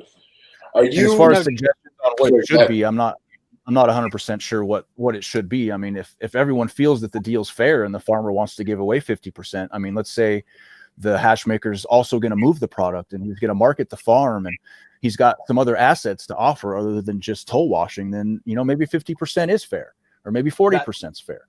That's you know what I mean? Sure. But what about, so here's where I think it also becomes complicated. Difference between someone growing a new cut or a new line versus one that's, you know, been gifted in a tested line, and then, you know, requesting that same level, right? Like if it's a tested line and you're like, yo, this hits 6% all day, no problem. Like we've run it before, you know, and asking for 50%. Yeah, as someone who's going to wash hash for someone, you're going to want to probably do a test run or figure out numbers on your own, because just taking hearsay from someone, that's not going to get you anywhere. So I wanted to, so like with that and what you've learned from the market, I wanted to ask, you know, are you focused purely on smoking your own product and experiencing that, or are you trying other people's products in the market and seeing what they're doing? That's a good question. I am probably unique in that I only smoke what I grow. There's maybe 2 people that I know in the whole world that actually smoke their weed. I don't trust what most people put on their weed when they grow it. If you use bottled nutrients, I don't want nothing to do with it. I appreciate the sentiment, giving me the flower or the hash. Just not my thing, dude. Like I know what I smoke is clean because I know what goes into it. And I talk to a lot of people and they say, oh man, how can you smoke so much flower? When I smoke flower, my lungs turn black. I'm spitting up shit after whatever. Yeah. I've been smoking my own weed for my whole life. And let me tell you, I mean, I run, I ride a dirt bike. I'm healthy. I don't spit up black shit. I've smoked every single day since I was a teenager without break, and I'm doing fine. So I think there's something to be said there with the cleanliness of what you're smoking. And, you know, once again, not talking shit on anyone's process. Well, actually, I guess I am, but I'd rather smoke my own because I know it's safe for my own peace of mind. Like, I like to grow my own food if I can. I hunt my own meat. Like, it's you know, that single source lifestyle, dude. I think that's just what I'm living. Like, I'm smoking what I'm growing, and I'm trying to live off the land as much as possible. And that's just kind of my philosophy. That's beautiful, man. I got nothing but respect for that. So I do enjoy looking at other people's flavors, and I do try them. You know, they're gonna give me a gram of rosin, and I'm gonna try it, and so I'll let them know that how it tasted or whatnot. But it's not gonna be my everyday go-to when I'm just trying to smoke. Sure, absolutely. Do you have genetics that you hold in very high regard, where if you were to lose them, you wouldn't be able to, you know, it would be a big blow, or do you look at genetics a little differently, where, you know, more easy come, easy go type of attitude? Some of the stuff I do have is you know, pretty special to me. We had a fire scare 2 years ago, and there was not much in the cab of my truck other than mother plants when I was leaving the mountain, and it was on fire. So that should tell you something. Wow. Okay. I get you. Yeah. I didn't have personal books and fucking trophies. I got my genetics, and you can ask the guy that works for me. Shout out Loud Cuts. He was like, all right, we're just taking the plants. I'm like, yeah, we can restart with plants. I don't need this other shit. I need these genetics. So yeah. Can we confirm something real quick, Mr. Budsmith? Yes. That you will not smoke Rackham's weed? I won't. I'm sorry, Nick.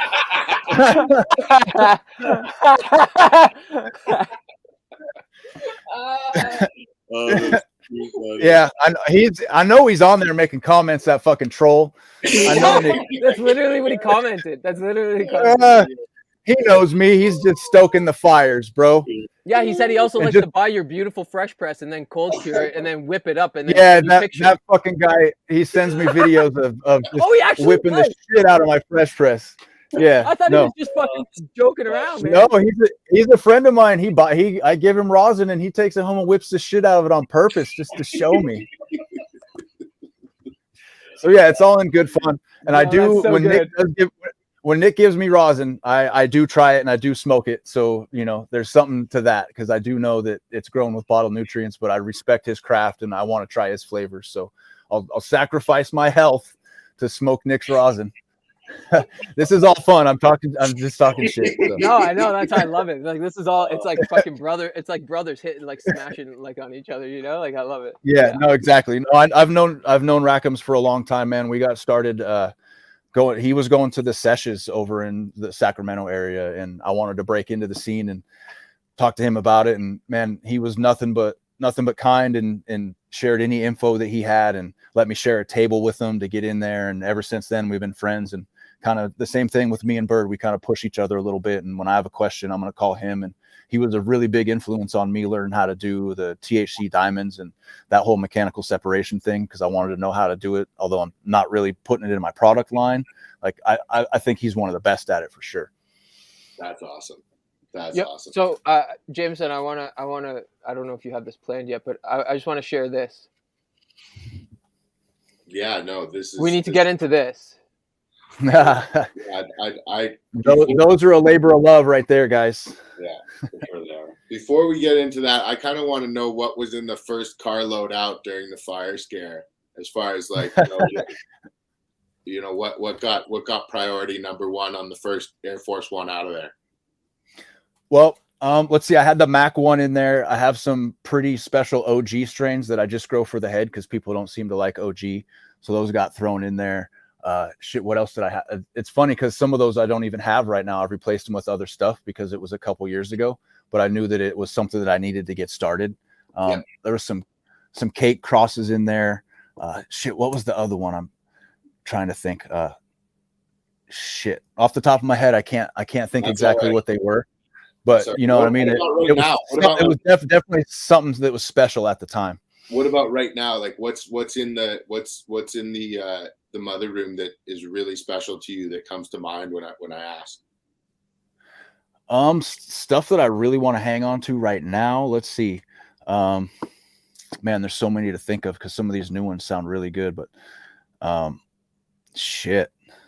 Man, there's just too many to list, but okay. I mean, I like gas myself, dude. So like, it's not really about a resin thing. Like I kind of go back to like the OGs and the sour Ds. Like I had a super sour diesel that I had for a minute that I just gifted to a friend that's just awesome smoke, but you know, it doesn't wash and people don't seem to want to buy that stuff anymore. So, and I've got a good lemon limes cut from a friend of mine, 420 Nomad. It's a cross that he made. It's a sour D biker OG crossed with a key lime pie. Super interesting terps on that one. That one's pretty good right now. That's awesome. So like, where do you fall as an OG smoker? Like, are you on the earthy side? Are you on the lemons or the like lemon lime side, or like where? No, I'm the old school earthy coffee, like that tree moss sort of vibe that OG has, man. Like I think the Woody Kush was one of my favorite versions of the OG back in the day. I don't know if you guys ever tried that, but I've never tried it. Heard it, never tried it. That's fucking. That would be awesome, man. So, one thing I like to ask everybody who comes on the show is what's one lesson in your career, in your hash making career, that you would have wished you would have learned much earlier on? Is there any one thing that comes to mind? Lesson as far as tech or just in general? I mean, I would, if you have one for both, I would love that. But for tech specifically is what the question was posed as. I mean, overall, it doesn't matter what, system you're using, whether it's machines or what bags you're using or whatever. I'd say just take your time at each step and don't try to rush through it. You know what I mean? It's not a race. You don't need to get it done as fast as possible. So I think just kind of taking your time and getting to know the material you're working with and what it's doing. I think as a hash maker, that's really important. So I think that might be a really good tip to start out. Just, take your time, look at stuff and make sure you're covering all your bases. Because like I said before, fractions make up percentages and, that all adds up. It could either be a positive or a negative. Absolutely, man. I think some of the best makers that I know are not only very hard on themselves and very, their biggest critics, but are meticulous in their prep work and in everything they do. And I think that those are the type of people that I want making my resin.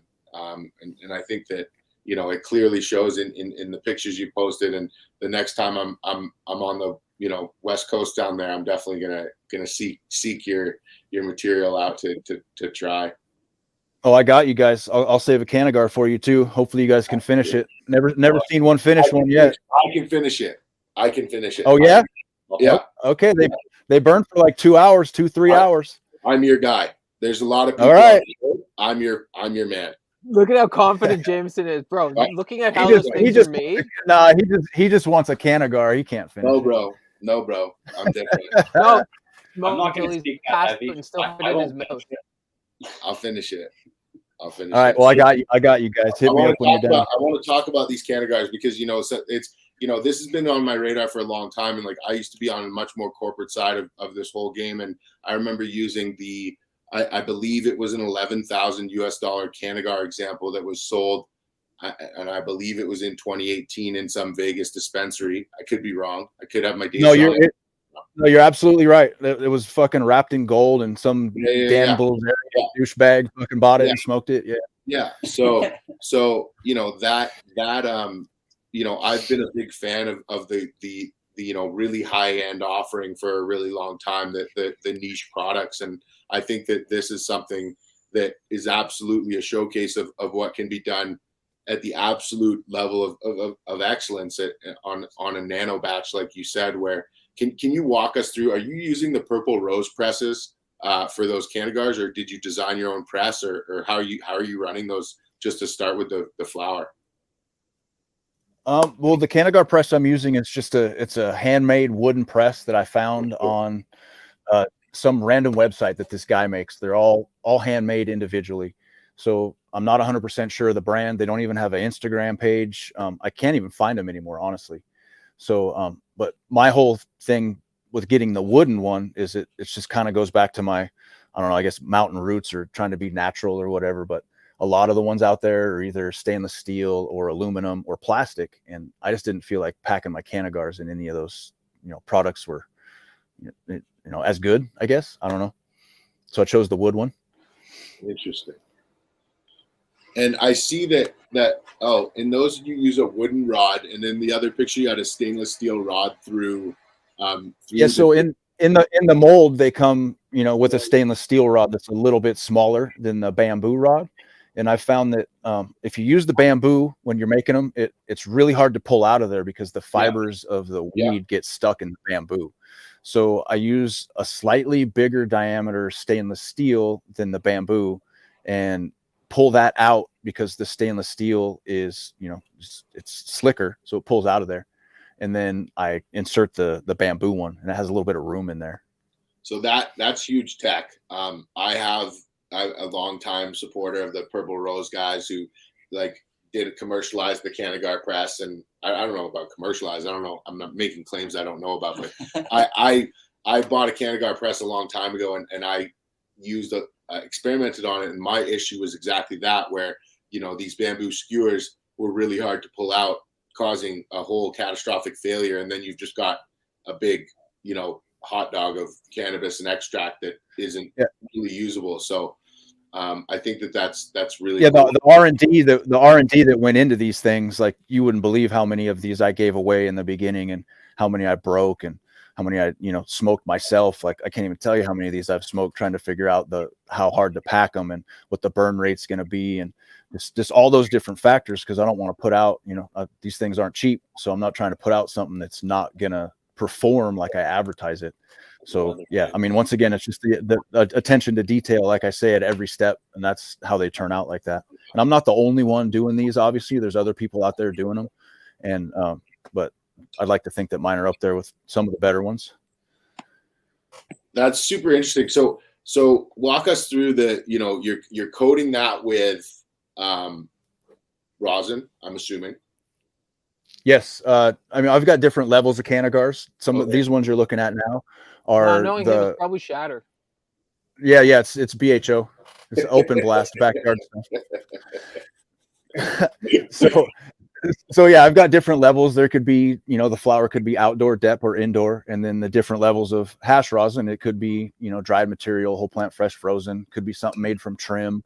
I try to offer different price levels, but these ones you're looking at are my premium ones. So 7 grams of indoor OG are those ones. Beautiful. And then 2 grams of whole plant fresh frozen. And as you can see, I like to show pictures. That's not my seconds. That's not second press. That's not garbage rosin. Yeah. That's the same shit you're going to get in a jar when you buy it from me. So I'm not trying to front on quality whatsoever. And then I'm also going to roll it in 0.5 gram of 159 through 73 hash. And what was your reasoning to do that? Just to create a non-stick surface? Well, not all of them have hash. These just the top of the line ones have some hash in there. Interesting. I want to talk. They generally don't have hash. It's usually just the rosin. Okay, and I want to talk. You wrap those in real cannabis leaves, right? I do. And so, can you take us through your process on there? Because I know there's a bit of an art to doing that as well, and there's a bit of an I think a curing or aging process that the actual leaf has to go through once it's wrapped up. Is that correct? Yes. So just to start, I mean, I'm giving some tech here. You can try it all you want. It's hard. So I encourage anyone to go for it and see if you can pull it off. I'm only asking because I've been like, yeah, I'm gonna do this, and I tried, and I'm like, nah, I'm not gonna do this. Yeah, no, it's hard, man. You gotta have the. It's just one of those things. Like I want to know how they make vodka, but I'm not fucking making it. Exactly. So all the leaves, obviously, single source. I go through and get the freshest leaves. So like leaves at the end of your run. Like if you're gonna go pick like fall leaves that are all purple and look pretty, those leaves are really tough, dude. Like they have big veins in them and they're kind of waxy because your plant's almost dead. So I generally like to get leaves from my mother plants or my plants that are pre-vegging, getting ready to go into my next indoor run, because they're nice and supple and like really clean and good because it's all new growth. Then I'll take the individual leaves, wash them, and kind of cut them to size, rough size. But here's where my old school t-shirt press comes in from back in the day when I was pressing rosin before I had a good press. I use that to try to get a lot of the moisture out of the leaves. So I'm not really like pressing the shit out of them. I'm just using the weight of the press in between two pieces of parchment to flatten it out. So it almost makes it more like paper. It gets rid of all the veins in the leaves, and it kind of pushes some of the moisture out. Interesting. And then once you've got the moisture pushed out, you're wrapping the leaf, but that Cannegar is not ready to smoke immediately, right? No, it's not. I mean, you can smoke them when they're green. So there's kind of a sweet spot in there after it's wrapped with the leaves. Like I let them age for about a week or so. Because if you put them in the tubes when they're too green, I've had them mold or condensate, because that means there's too much moisture. So there's kind of a sweet spot when the leaves are dry enough to package them and when they're too wet to smoke. And if you let it go too long, when the leaves dry, they're going to get like a darker green and sometimes brown. So you want them to be really fresh. You want them to be almost green, but not too green. Interesting. Clearly, you almost need a humidor. Yeah. Yeah. Well, the heat in a humidor, like I recommend you keep these in the fridge. So there is a small amount of moisture in them. The rosin, yeah. Well, the rosin and the hash and even the leaves still have a little bit of moisture. So the humidor, the constant like high humidity and warmth, it's not the best for them. But I'd say keep it in the fridge until you're ready to smoke it. Interesting. Budsmith, if you had, one, and I'm sure, maybe you have a lot more, but if you had one experience that, was one of your most memorable experiences consuming cannabis, whether it was, on a beach in some foreign land or with a girl on top of a mountain, was there one experience that kind of stands out in your head? Well, you just want one? You want like an old school story from when I was like I'll take five. A young little kid, or you want like an older story? Like I got a bunch of them, dude. So, well, why don't I go with like always fun. Okay, well, I got a couple for you. I won't get too crazy, but we'll just go from when I was, a young kid just starting out. My buddy's dad had an old DeLorean in his backyard in the side yard, and we weren't supposed to be smoking. His dad was really strict, shit like that. So his DeLorean that he was fixing up, it didn't run, had the wing doors, super cool. I'm a Back to the Future guy all the way, so it's really cool for me to sit in a DeLorean and hotbox. But we were maybe freshmen in high school, and he had the cover over the car, and we'd sneak out there and we'd hotbox it and stuff. And his dad would come home, and I'd run out over the fence, and he'd have to come out of there and pretend like he wasn't high and explain to his dad what's going on and all that sort of shit. So that's kind of a funny story from when I was a kid. You know what I mean? Hotboxing and dad. Absolutely. Yeah, Back to the Future. So yeah, all the puns and innuendos and everything happened with the car and all that sort of stuff. So, but yeah, that's just a short, funny one from when I was younger. Let's see. Well, how about this? When I was on my honeymoon. Yeah. Oh, yeah. Go ahead. What were you gonna say? Well, I mean, was there like a cultivar and experience that was like mesmerizing for you, where it was like, kind of like made you stop in your tracks and realize like your affinity to whatever you were smoking or consuming at that time? Like, there's been a couple times in my life where it's like kind of stopped me in my tracks as far as, lock and key, and just feeling like, yo, this is it for me. Yeah. I mean, back then there wasn't really cultivars. It was just like you got weed from your guy. You know what I mean? I'm talking about the memory of the experience. Good or it wasn't. Yeah. I mean, that locked like that. Those sort of experiences locked in to me that I knew that's what I wanted to do. That was my lifestyle. Like I'm a stoner or a lifelong weed head or whatever you want to call it, dude. Like I'm not a recreational smoker. Like this is not like a hobby. This is a lifestyle for people like me. Yeah, straight up. So like even back then, I knew that was going to be my calling. I don't know if I was destined to be a grower, but like I knew from those times that like I'm always going to be connected to this plant in one way or another. Absolutely. You were talking about a time with your wife on your honeymoon. Yeah. So we took a cruise when we went on our honeymoon. So we went all around the Mediterranean, Rome, Italy, Istanbul, a bunch of different places around there. So we were in our stop was in Istanbul, Turkey, and we were going to see the Grand Bazaar. And I go everywhere with weed, so I wasn't thinking about it, but I'm walking around like all these mosques and these crazy like religious places, and I was just smoking freely. People were looking at me like I was insane. Like I'm walking around with a hash pipe and smoking joints, and I got a jar of weed in my backpack, and we're going on these tours and riding these buses and shit. And later, like someone's like, dude, do you know the laws in Turkey for getting caught with weed? I was like, nah, dude, I just roll around and smoke. You know what I mean? They're like, fuck, bro, you could be doing so much time in prison for what you're doing right now. And I was just, I didn't even know, man. I was totally oblivious to the fact I was smoking like I was back home in NorCal. So That's wild. You rock on. You just flew. Yeah. Oh, no. Off with his head. Yeah, I'm Okay. yeah. Yeah. So on top of this, smuggling into a different country and consuming and all that sort of shit, but at the time I was just having fun, man. I'm on vacation. Yeah, absolutely. That's a crazy story. That's awesome. That's a crazy story. I would love to have just been rolling through those places smoking. That would have been super special, seeing that energy there. That's really cool. That's super cool, man. Yeah, it was pretty neat times. I smoked a joint in the Roman Colosseum, dude.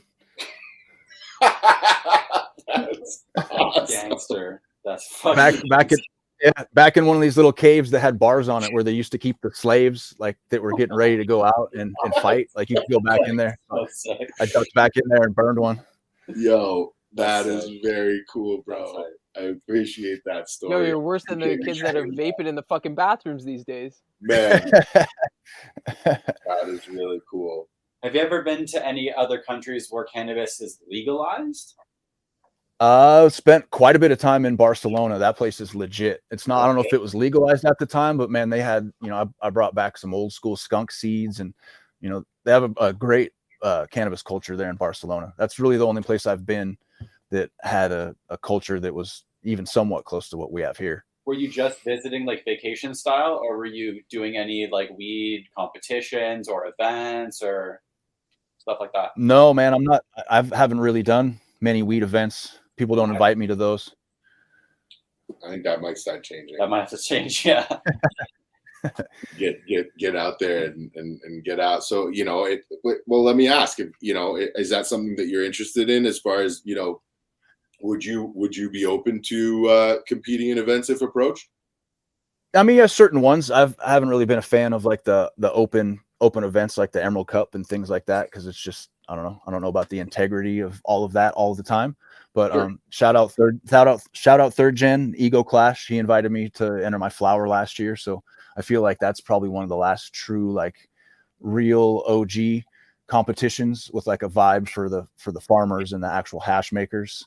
He puts it on for real for the culture, so shout out to him for sure. You shared a really funny story that we enjoyed yesterday about third gen inspiring you to be a better hash maker essentially, and I wondered if you'd be open to share it with our listeners, because I really enjoyed it. Yeah, sure. I mean, it's kind of a funny story. I'm not really good friends with Brandon. Actually, we don't really know each other. We've talked a couple of times. I wouldn't say that he's really someone I influenced. Like, I wouldn't say really anyone has influenced my style, or like I've looked up to them as like a mentor or anything. But when I first started making any sort of good hash rosin, I was in the clubs, the local clubs, down in the Santa Rosa, NorCal area, and I thought, oh shit, maybe I'll make an Instagram page and I'll start showing off some of my product. And pretty much the very first post I made, trying to show off my product, I was so proud of. First guy in the comments is fucking third gen, and he's just talking all this shit about how dark my rosin is and how it's trash. And like, I don't remember the exact wording, but I do know that he fucking roasted me. So from that point on, I was like, all right, I guess there's another level to this hash shit that I'm not completely aware of, because I'm just some noob on the internet, you know what I mean? Like, not making the best rosin, obviously. So I researched him a little bit, and he's making the good shit for back then and still making the good shit. So like that interaction, although we don't know each other, him talking so much shit. Like I kind of identify with that sort of, I don't know, that sort of vibe, because I'm the same way. So it spurred me to be like, all right, dude, fucking, if that's what's up, if my shit sucks, let's step it up. Let's do this. So that kind of like gave me the motivation to be like, all right, there's definitely different levels to this shit. And I don't want to be at the level I'm at right now. I want to be at the level where the big cats are. So that's, I mean, yeah, that's the story pretty much. I love it. You know what I mean? I think we've all as makers had that moment where we whip out, our jar, our jar of flowers, our jar of rosin, and show somebody that we really care about, and don't get the reaction that we wanted. And we can take it in many ways. But the right way to take it is, to go back to the drawing board and see what you can do better. And so I think that's a really cool story, and I appreciate you sharing that. I wanted to know. Yeah, no problem, man.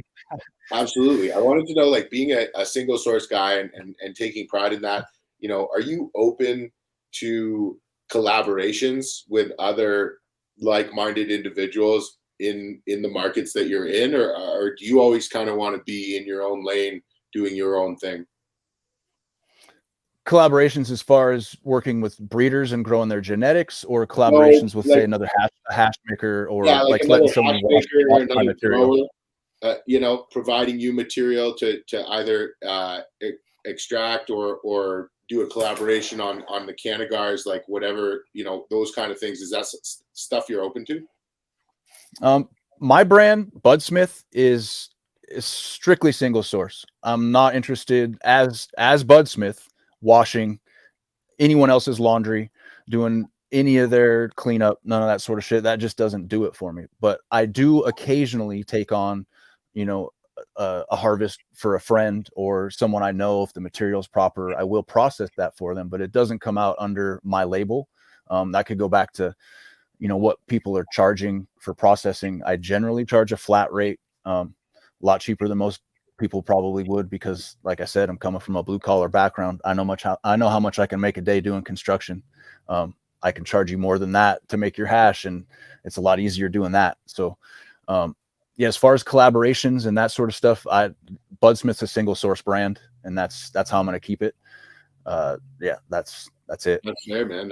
That's respect. I know a lot of guys like that, close friends who, my sticker doesn't go on it unless I grow it and I process it and I press it, and I've got a lot of respect for that. And I think exactly your consumers. And I'm working with other people who are breeding and different growers and stuff to help them develop their strains, and they'll give me some stuff and I'll test wash it to see what it puts out. So when they're trying to sell their seed packs, they can be like, hey, this has been certified, or not certified, but whatever, it's been known to wash at X amount of percentage.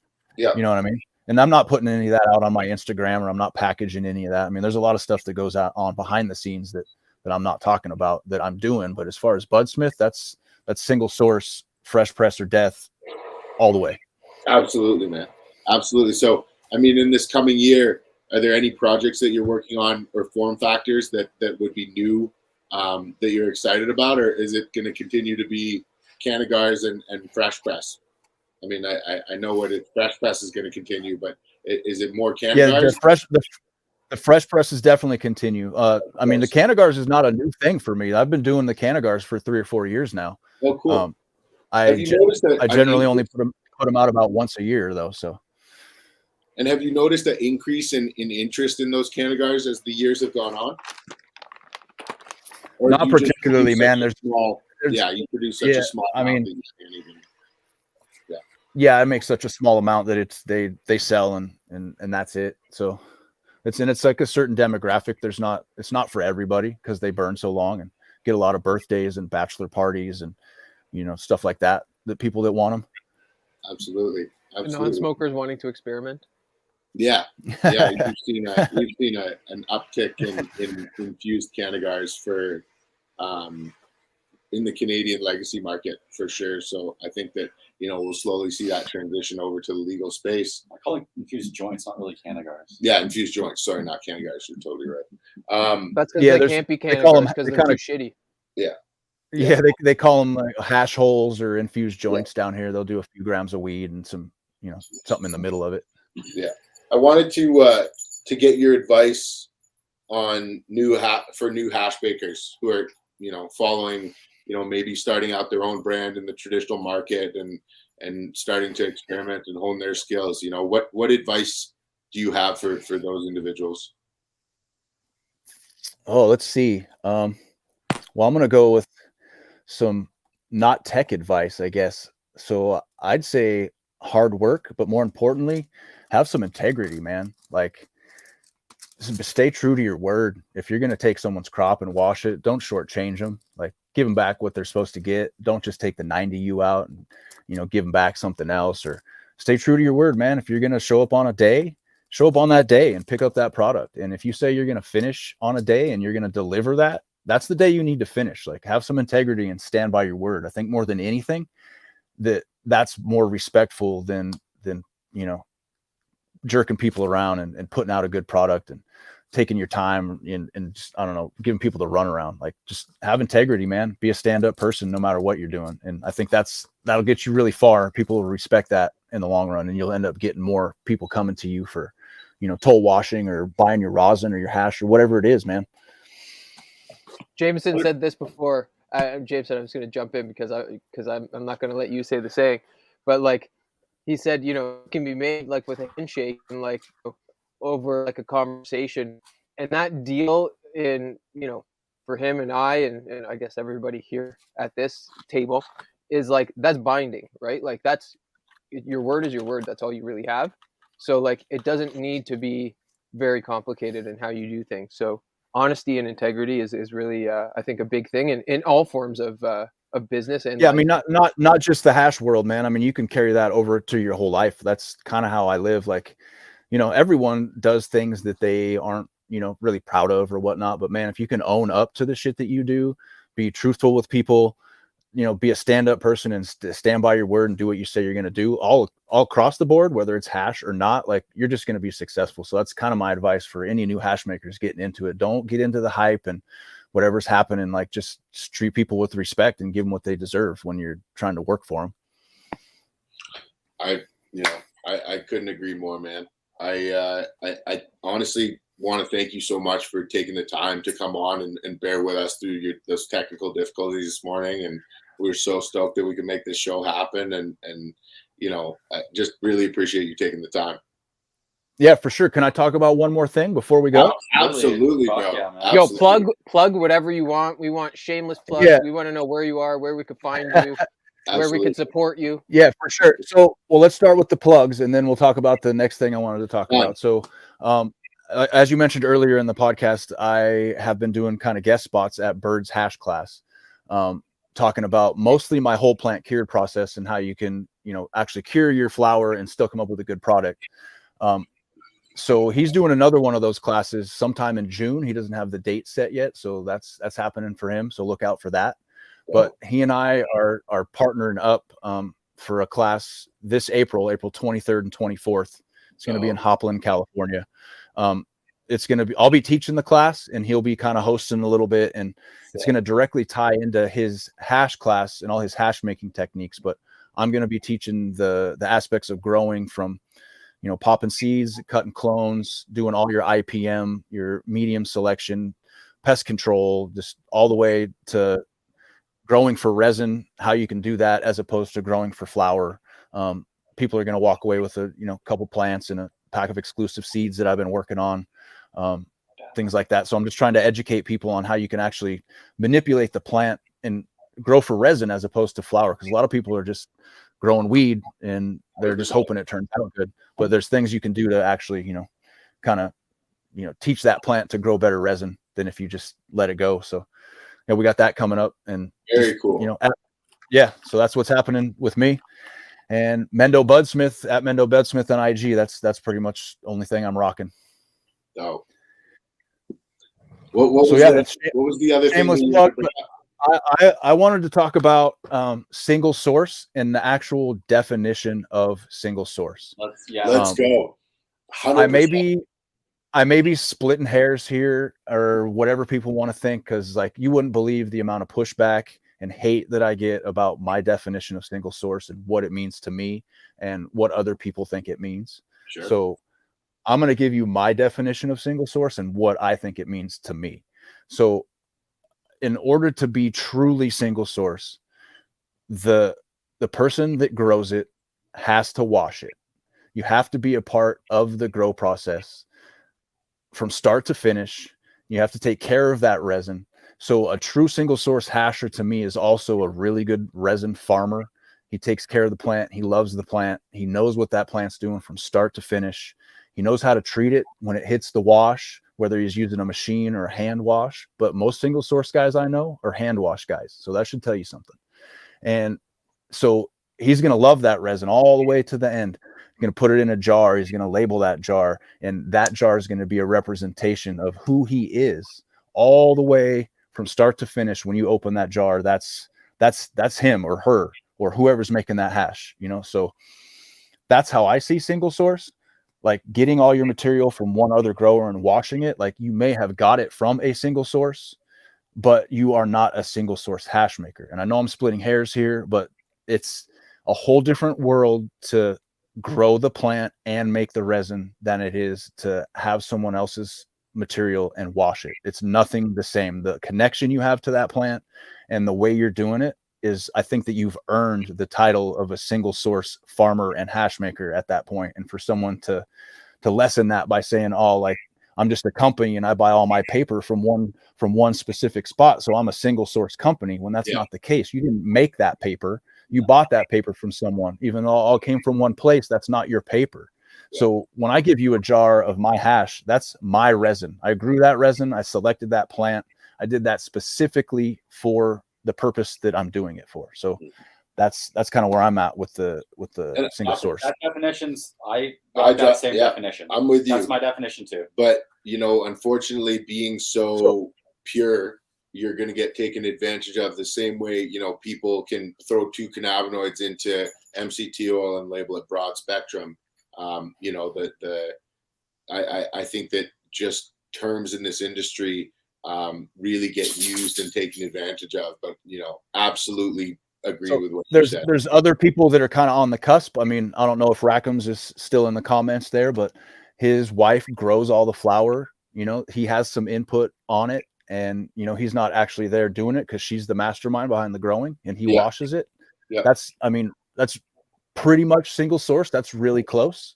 And then you have Bird, you know, he's washing his father-in-law's material, but he doesn't have much input on how it's grown, but it's quality material. So, I mean, that's on the cusp of being single source, but I don't think like truly single source. And there's some guys out there that are doing it that, you know, we all kind of know each other, but it's, I think that you need to have a connection with that resin from. Yeah. Do you know Mikey Toe Shoes, MTS Farms? I do not. I do not. No. I actually was talking with him the other day. Yeah, I don't know him, but I mean, there's people on IG. I was going to say people like you sure. guys that are true single source and like are literally like grinding it out. Like, you know, who did we, before we knew him, it was like, if you want to talk to somebody that does from start to finish, like pheno hunting and, you know, absolutely everything, you know, that's the guy. And like, exactly, when you do it, you got the passion. Go ahead, James. I mean, there's an interesting conversation here as far as when you lose the thread, because, you know, I remember listening to an interview about oleo extracts, and they've basically got an in-house team where there's one grower, there's a rosin presser, and there's a washer. And these guys are talking to each other every day, and that material is staying inside the 4 walls of that facility. And so, you know, where do you fall there, Budsmith?